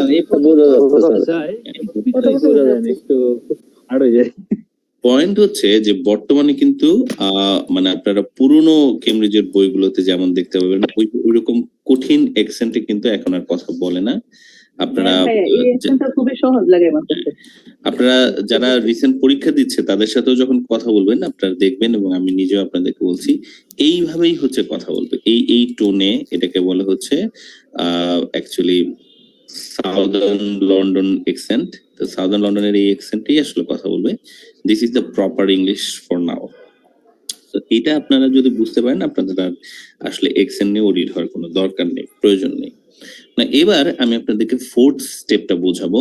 বোঝানোর পর আপনারা আপনাদের যে অ্যান্সার গুলো দিয়েছেন সেটার সাথে একটু মিলিয়ে দেখবেন যে হ্যাঁ এইভাবে আপনারা এই অ্যান্সার গুলোকে সহজে ধরতে পারছেন কিনা।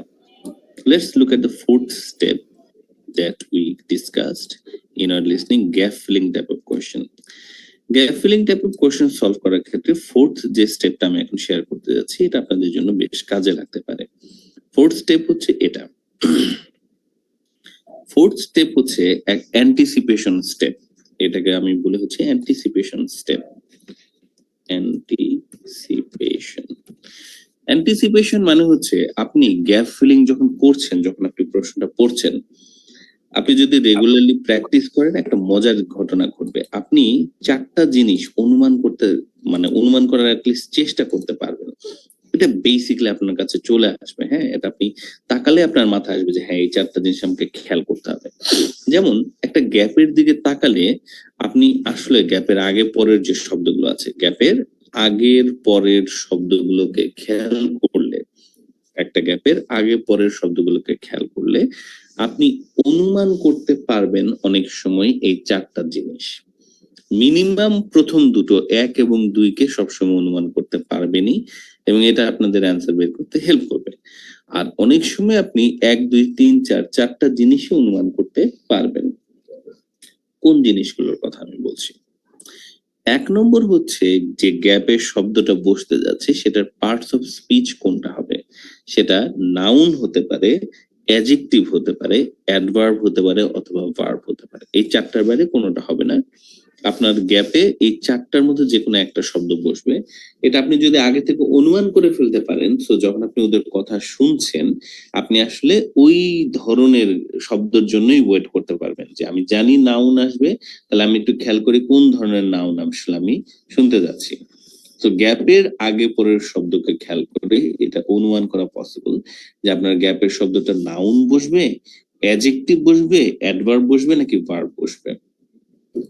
অ্যাডজেক্টিভ অ্যাডভার্ব হচ্ছে মডিফায়ার, যারা অন্য শব্দকে মডিফাই করে। আপনারা কি কেউ জানেন অ্যাডজেক্টিভ আর অ্যাডভার্বের মধ্যে পার্থক্যটা কি? কে কাকে মডিফাই করে আসলে? অ্যাডজেক্টিভ কাকে মডিফাই করে আর অ্যাডভার্ব কাকে মডিফাই করে? কেউ জানি? অ্যাডজেক্টিভ নাউনকে মডিফাই করে, অ্যাডজেক্টিভ নাউনকে মডিফাই করে আর অ্যাডভার্ব অ্যাডজেক্টিভকে। মোটামুটি ঠিক আছে। অ্যাডজেক্টিভ মডিফাই করে হচ্ছে নাউন বা প্রোনাউনকে, আর অ্যাডভার্ব মডিফাই করে নাউন প্রোনাউন ছাড়া অন্য যে কাউকে।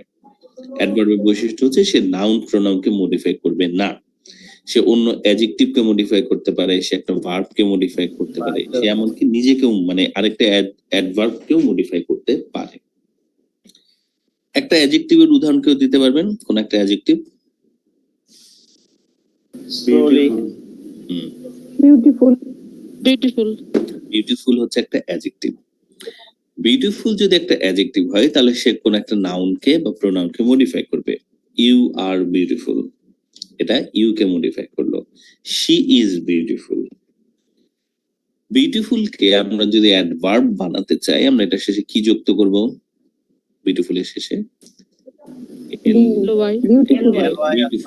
বিউটিফুলি। সো বিউটিফুলি কিন্তু কোনো মানুষের ক্ষেত্রে বলা যাবে না বা কোনো নাউন প্রোনাউন ক্ষেত্রে বলা যাবে না। ইউ আর বিউটিফুলি না, you R beautiful.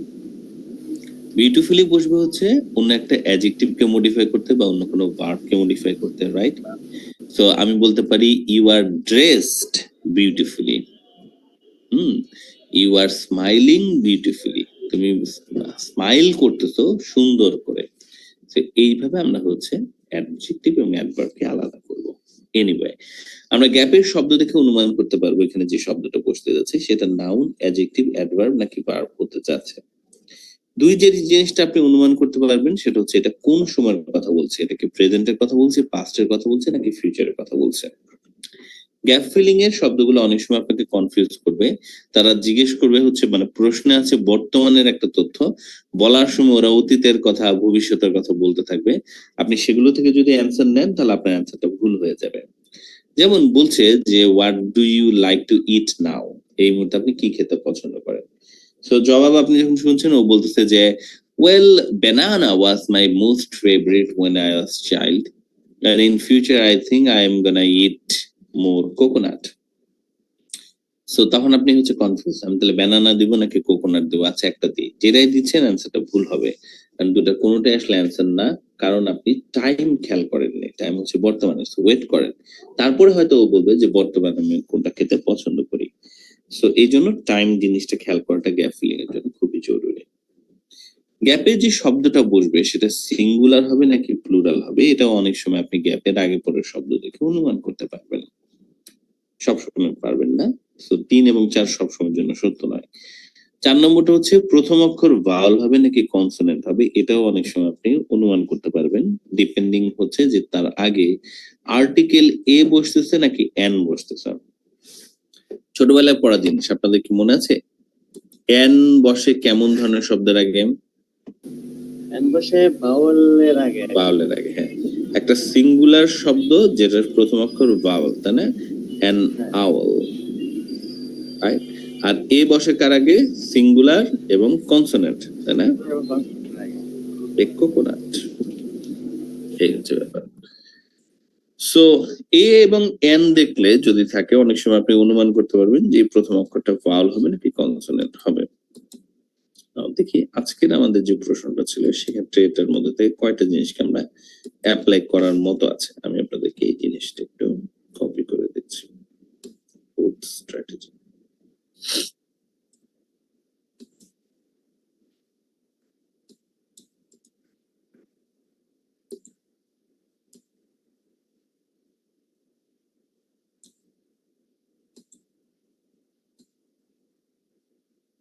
Okay.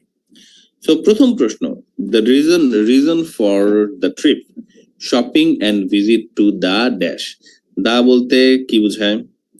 Singular বোঝায় না প্লুরাল বোঝায়? এখানে কি অ্যানসারটা সিঙ্গুলার হবে না প্লুরাল হবে? সিঙ্গুলারই হবে। সিঙ্গুলার। দা বলতে সিঙ্গুলার বোঝায়, হ্যাঁ, দা বলতে সিঙ্গুলার বোঝায়। এখানে কেমন ধরনের শব্দ বসবে? নাউন বসবে, অ্যাডজেক্টিভ, অ্যাডভার্ব নাকি ভার্ব? তারপরে নাউন এবং একটা প্লেস বসবে। তারপরে একটা নাউন বসবে, হ্যাঁ। প্লেস নাও হতে পারে, তাই না? দা টিচার হয় না, হয় কিন্তু দা ইউকে হতে পারে। তারপরে নাউন বসে, তারপরে হচ্ছে সিঙ্গুলার বসে। আচ্ছা, আরেকটা জিনিস, সেটা হচ্ছে কবেকার কথা বলতেছে, বর্তমানের নাকি অতীতের? টুডের কথা কি নাকি কয়েকদিন আগের কথা বললে? এটা দেখি তো। টুডে ট্রাভেলিং বাই বাস, আজকে জার্নি করছো কবে? হ্যাঁ, আজকের কথা বলছে যে এখন জার্নিটা কেন করছো, তাহলে এটা বর্তমান জানতে চাচ্ছে, কিন্তু তাই না, প্রেজেন্ট জানতে চাচ্ছে। আজকে কেন জার্নি করছো? ও আপনাকে কনফিউজ করার জন্য বলতে পারতো যে গত মাসে আমি অমুক জায়গার জন্য আসছিলাম। তাহলে প্রথম ইনফরমেশনটা হচ্ছে যে দায়ের পরে একটা নাউন বসে, সো আমাদের প্রথমত নাউন বসবে এখানে। দ্বিতীয়ত হচ্ছে বর্তমানের তথ্য বলবে, এবং তৃতীয়ত হচ্ছে দায়ের পরে সিঙ্গুলার বসে, তাহলে এটা একটা সিঙ্গুলার হবে। আর চতুর্থত হচ্ছে দায়ের পরে ভালভ বসে না কনসোনেন্ট বসে, এটা আমরা জানি না, এটা দুইটাই আসলে করতে পারে, তো এটা অ্যাপ্রোপ্রিয়েট না। এই কয়েকটা জিনিস আমরা একটু অ্যান্টিসিপেট, মানে অনুমান, অপেক্ষা করার চেষ্টা করব। স্যার এত কিছু ভাবার কি সময় আছে? অ্যাকচুয়ালি আছে, এটা একদম মানে অভ্যাসের মতো হয়ে যাবে, খুবই সিম্পল জিনিস এবং অভ্যাসের মতো হয়েও যাবে, এবং দেখবেন এটা আপনাদের অ্যান্সার বের করতে সাহায্য করছে। মনে রাখবেন সাইকেল চালানোর মতো আর কি।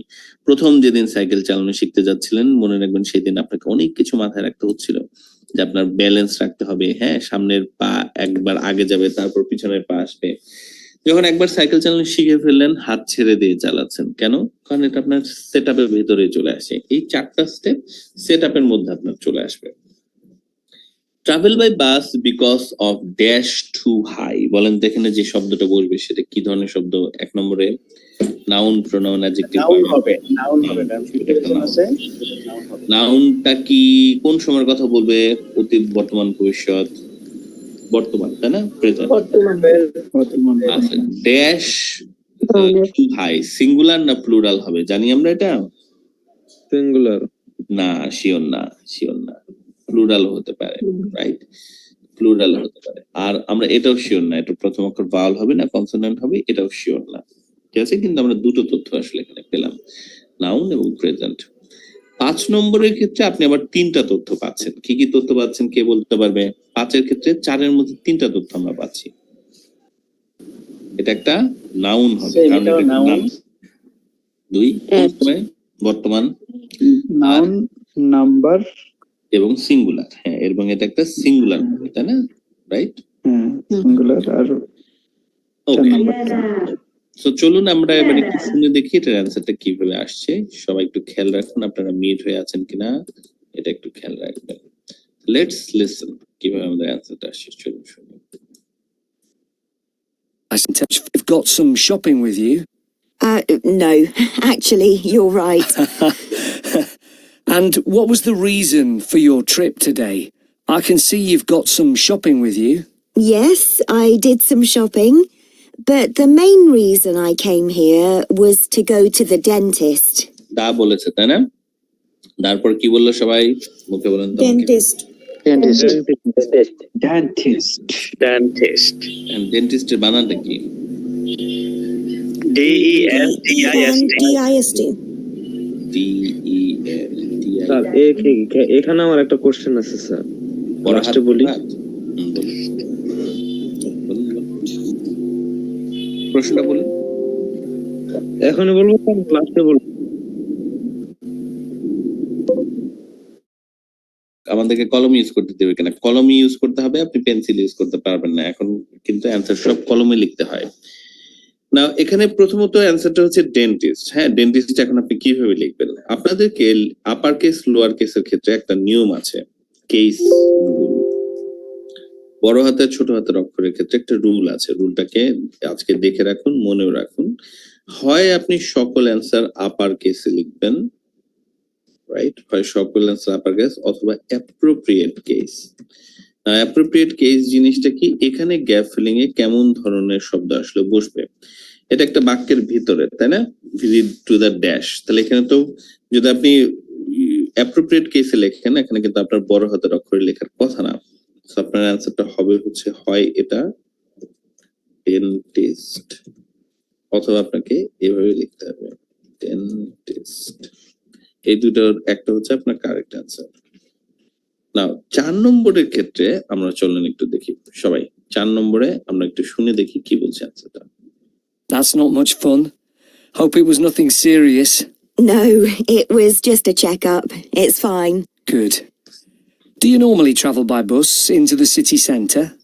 Yes, I stopped driving in ages ago because parking was so difficult to find. Parking এর কথা বললো, আমরা খেয়াল রাখি পার্কিংটা আমাদের অ্যান্সার হবে কিনা, আমরা একটু এটাকে ভাববো। আরেকটু শুনে দেখি। And it costs so much. I see. Parking was high and it cost so much. তাহলে আমাদের অ্যান্সার কি হতে পারে? আমি আপনাদের বলছি, পার্কিং তো আর হবে না, হয় কস্ট হাই বলবো, অথবা পার্কিং কস্ট হাই বলবো। এই দুইটার মধ্যে একটা আসলে কারেক্ট অ্যান্সার কোনটা?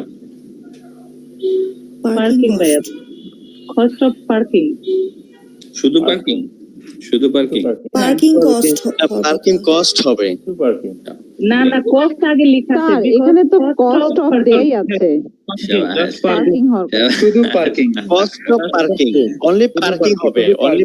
প্রথমত কস্ট আমাদের অ্যান্সার হবে না, কারণ হচ্ছে কস্ট এখানে দিয়ে দেওয়া আছে, তো গেল। এখন পার্কিং কস্টও লেখার দরকার নাই, কারণ তাহলে রিপিটও হচ্ছে, দুইটা কারণ হচ্ছে না। এক, পার্কিং কস্ট বললে cost of parking cost double হয়ে যায়, আর দ্বিতীয়ত হচ্ছে এখানে কয়টা ওয়ার্ড ডাবল হয়ে যায়। হ্যাঁ, কয়টা ওয়ার্ড? দুইটা ওয়ার্ড হয়ে গেছে। দুইটা ওয়ার্ড লেখা যাবে না, একটা ওয়ার্ড লিখতে হবে। অ্যান্সার হচ্ছে পার্কিং অথবা parking. Cost of parking was too high. Now ji বলুন। আমি একটা কথা বলি স্যার, এই যে ডেন্টিস্ট, এখানে ডি বড় হাতের হবে না আর বাকিগুলো ছোট হাতের হবে না, নাকি সবগুলাই ছোট হাতের হবে? এই বিষয়টা তো ক্লিয়ার হলো না আমার। এটা সবগুলো ছোট হাতের হবে, কারণ এটা হচ্ছে যে টিচারের মতো আর কি, কমন নাউন তো, এখানে সবগুলো ছোট হাতের অক্ষর হবে। ডেন্টিস্ট বা এই পদবিগুলো, ডেন্টিস্ট, ডক্টর, টিচার, এই পদবিগুলো নামের প্রথম অক্ষর বড় হাতের অক্ষরে হয় না, এগুলো প্রপার নাউন না, কমন নাউন। এটা প্রপার না, কমন নাউন, এই জন্য এগুলো বড় হাতের হবে না। কিন্তু যদি আপনি বড় হাতে লিখতে চান সবগুলো আপার কেসে লিখতে হবে। ওকে সঞ্জিত আপু, ঠিক আছে? জি স্যার। আচ্ছা, 5 নম্বরের প্রশ্নটা সবাই আমরা খেয়াল করি। The bus is much more convenient too. It only takes about 30 minutes. That's good. So where did you start your journey? At the bus stop on Claxby Street. Claxby Street, এখন ওরা spelling বলবে, spelling down দেখে হচ্ছে খেয়াল করতে হবে। Is that C-L-A-X? C-L-A-X.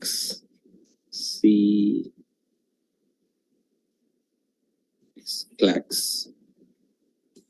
B-Y? B-Y. Clax. B. ঠিক আছে, সবাইকে এটা আমরা লিখেছি ক্লাক্সবি।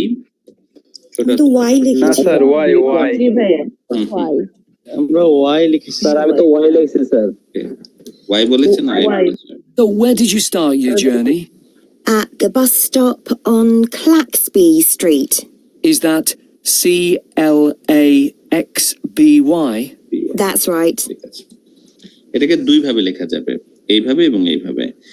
আপনি যদি ছোট হাতের অক্ষরে লিখেন ছোট হাতে, তখন আপনাকে প্রথম অক্ষরটা বড় হাতে দিতে হবে। কেন?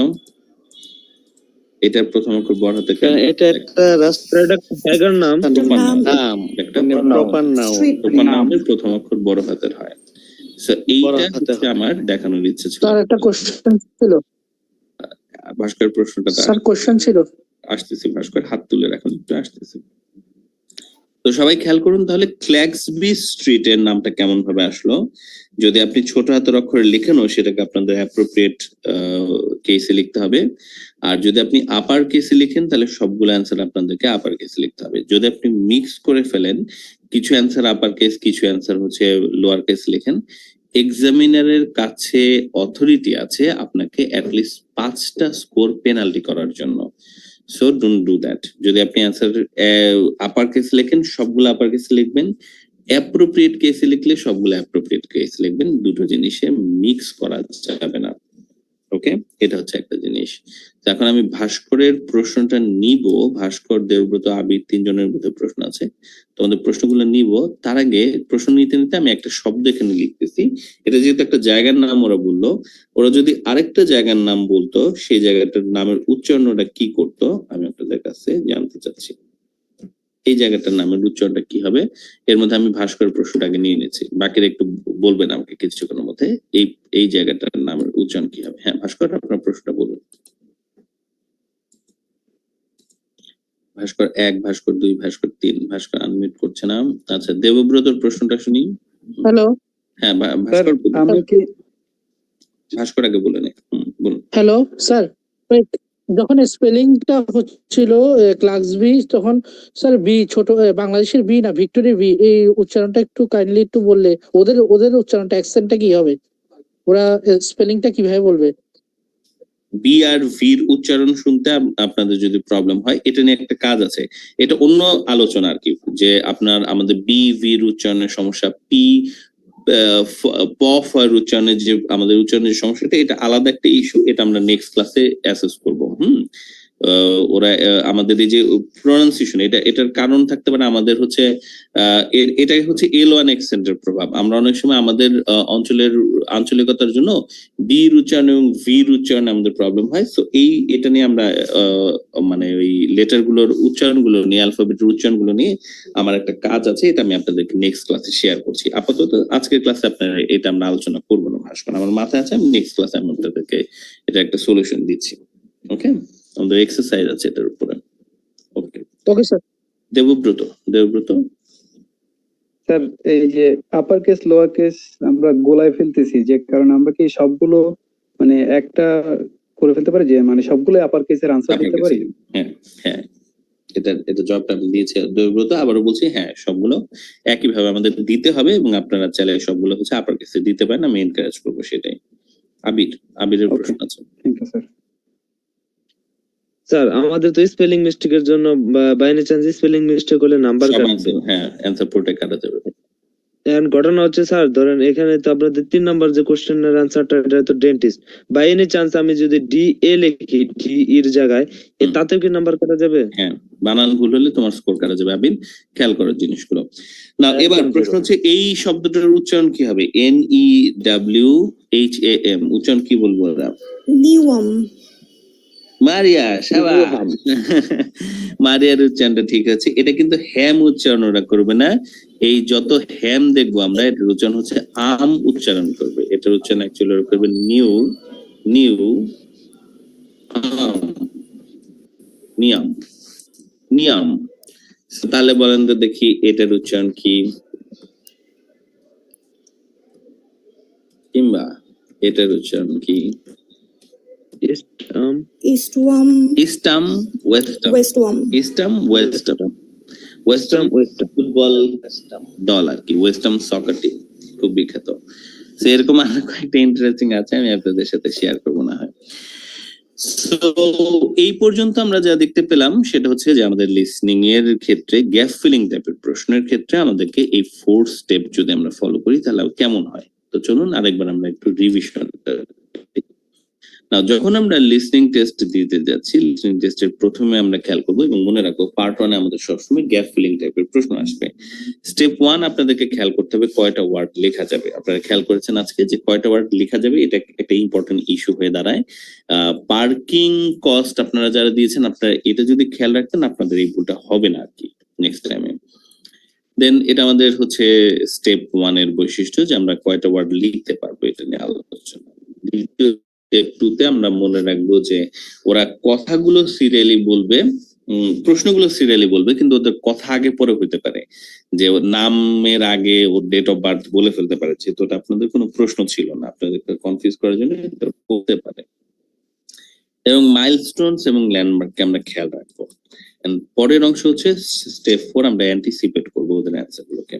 আমরা যখন কোনো গ্যাপ ফিলিং করছি বা আজকে আমি আপনাদের যে হোমওয়ার্ক গুলো দিব সেগুলো যখন আপনারা করছেন, আপনারা তখন অবশ্যই খেয়াল করবেন যে এখানে ওদের গ্যাপের আগে পরের শব্দগুলোকে পড়ে আপনি একটু খেয়াল করার চেষ্টা করবেন যে এখানে প্রথমে ইটা কি হবে, মানে পার্টস অফ স্পিচ কোনটা হবে, নাউন হবে, অ্যাডজেক্টিভ হবে নাকি অ্যাডভার্ব হবে। এবং তারপরে আপনি আরো খেয়াল করবেন যে এখানে যেই অ্যান্সার গুলো আছে সেই অ্যান্সার গুলোকে ভিতরে টেন্সটা কোনটা হবে, ওটা কোন সময়ের কথা আসলে ওরা বলছে। আপনি আরো খেয়াল করবেন এখানে অ্যান্সারটা সিঙ্গুলার হবে নাকি প্লুরাল হবে। খেয়াল করবেন যে অ্যান্সার গুলোর প্রথম লেটার গুলো ভাওয়াল হবে নাকি কনসোনেন্ট হবে। দেন আপনি যখন শুনছেন তখন আপনি যদি ভালো করে একটু মনোযোগ দেন, দেখতে পাবেন যে এটার অ্যান্সার গুলো আপনাদের জন্য কঠিন হবে না। আজকে আমি আপনাদেরকে স্পেসিফিকলি কিছু অ্যান্সার মানে টেস্ট আসলে দিব, হোমওয়ার্ক। আমি আপনাদেরকে হোমওয়ার্ক দেবো কেমব্রিজ 17 এবং 18 থেকে কিছু পার্ট 1 এর অ্যান্সার। আমি জাস্ট দেখতে চাচ্ছি আপনারা এটার সাথে যেন পরিচিত হয়ে যেতে পারেন। আপনারা এটার সাথে পরিচিত হওয়ার পরে আগামী ক্লাসেও আমাদের হচ্ছে গ্যাপ ফিলিং এর উপরে একটা ক্লাস আছে, সেটা পার্ট 4 এর গ্যাপ ফিলিং। এবং সেই সময় আমি আপনাদের সাথে শেয়ার করবো আসলে যে listening A in general improve করার জন্য আমার একটা স্ট্র্যাটেজি আছে, সার্ভিস অ্যাপ্রোচ। ওই অ্যাপ্রোচটা আমি আপনাদেরকে ফলো করবো। তো আজকের জন্য ওইটা আপনাদের জন্য নয়, আজকের জন্য আপনাদের জন্য হচ্ছে শুধুমাত্র হোমওয়ার্কটা আমি যেগুলো দিচ্ছি সেগুলো। আর নেক্সট ক্লাসের গ্যাপ ফিলিং এর সময় আমি আপনাদেরকে ওভারঅল ইমপ্রুভমেন্টের প্ল্যানটাকে দিতে যাচ্ছি, ঠিক আছে? তো আজকের হোমওয়ার্কটা সবাই এখন একটু স্ক্রিনে দেখে ফেলুন। আজকের হোমওয়ার্ক হচ্ছে এইটা, কেমব্রিজ 17 এবং 18 যে টেস্ট 1 এর পার্ট 1টা আছে, এইগুলোই আপনারা হচ্ছে জাস্ট দেখে রাখবেন। বিশেষ করে কেমব্রিজ 17 এর যে 4টা টেস্টের পার্ট 1 গুলো শুধু আছে সেগুলো আপনারা দেবেন এবং সেগুলোর অ্যান্সার গুলো আপনারা আমাদের সাথে শেয়ার করবেন হোয়াটসঅ্যাপ, আমাদের ফেসবুক গ্রুপে বা হোয়াটসঅ্যাপ গ্রুপে আপনি শেয়ার করবেন, ঠিক আছে? এবং অবভিয়াসলি আপনারা যেটা যেদিন যে ক্লাসটা হচ্ছে এবং যে হোমওয়ার্কটা দেওয়া হচ্ছে সেটাই শুধু আপনি প্র্যাকটিস করবেন। এক্সট্রা আপনাদের এই মুহূর্তে কোনো কিছু করার প্রয়োজন নেই। কেন? কারণ আমি প্রতিটা পার্ট এবং প্রতিটা কোশ্চেনের জন্য আপনাদেরকে স্ট্র্যাটেজি শেয়ার করবো এবং ওই রিলেটেড আমি আপনাদের হোমওয়ার্ক দিব। তো আমি যখন হোমওয়ার্ক দিচ্ছি আপনাদের উচিত হচ্ছে ফ্রেশ মানে কেমব্রিজের বইতে ওই স্ট্র্যাটেজিটা অ্যাপ্লাই করে দেখার চেষ্টা করা যে এটা কাজে লাগছে কিনা আপনার। যদি কাজে না লাগে সেক্ষেত্রে আপনাদেরকে আলাদা করে হেল্প করতে হবে। সো এই মুহূর্তে আপনাদের কাজ হচ্ছে নেক্সট ক্লাস আগামী বৃহস্পতিবার পর্যন্ত শুধুমাত্র কেমব্রিজ 17 এবং 18 এর টেস্ট 1 এর পার্ট 1 গুলো, মানে কেমব্রিজ 17 এবং 18 এর টেস্ট গুলোর পার্ট 1 গুলো শুধু মানে প্রথম 10টা কোশ্চেন গুলোকে ভালো করে একটু লিসেন করে ফেলা এবং প্র্যাকটিস করে ফেলা।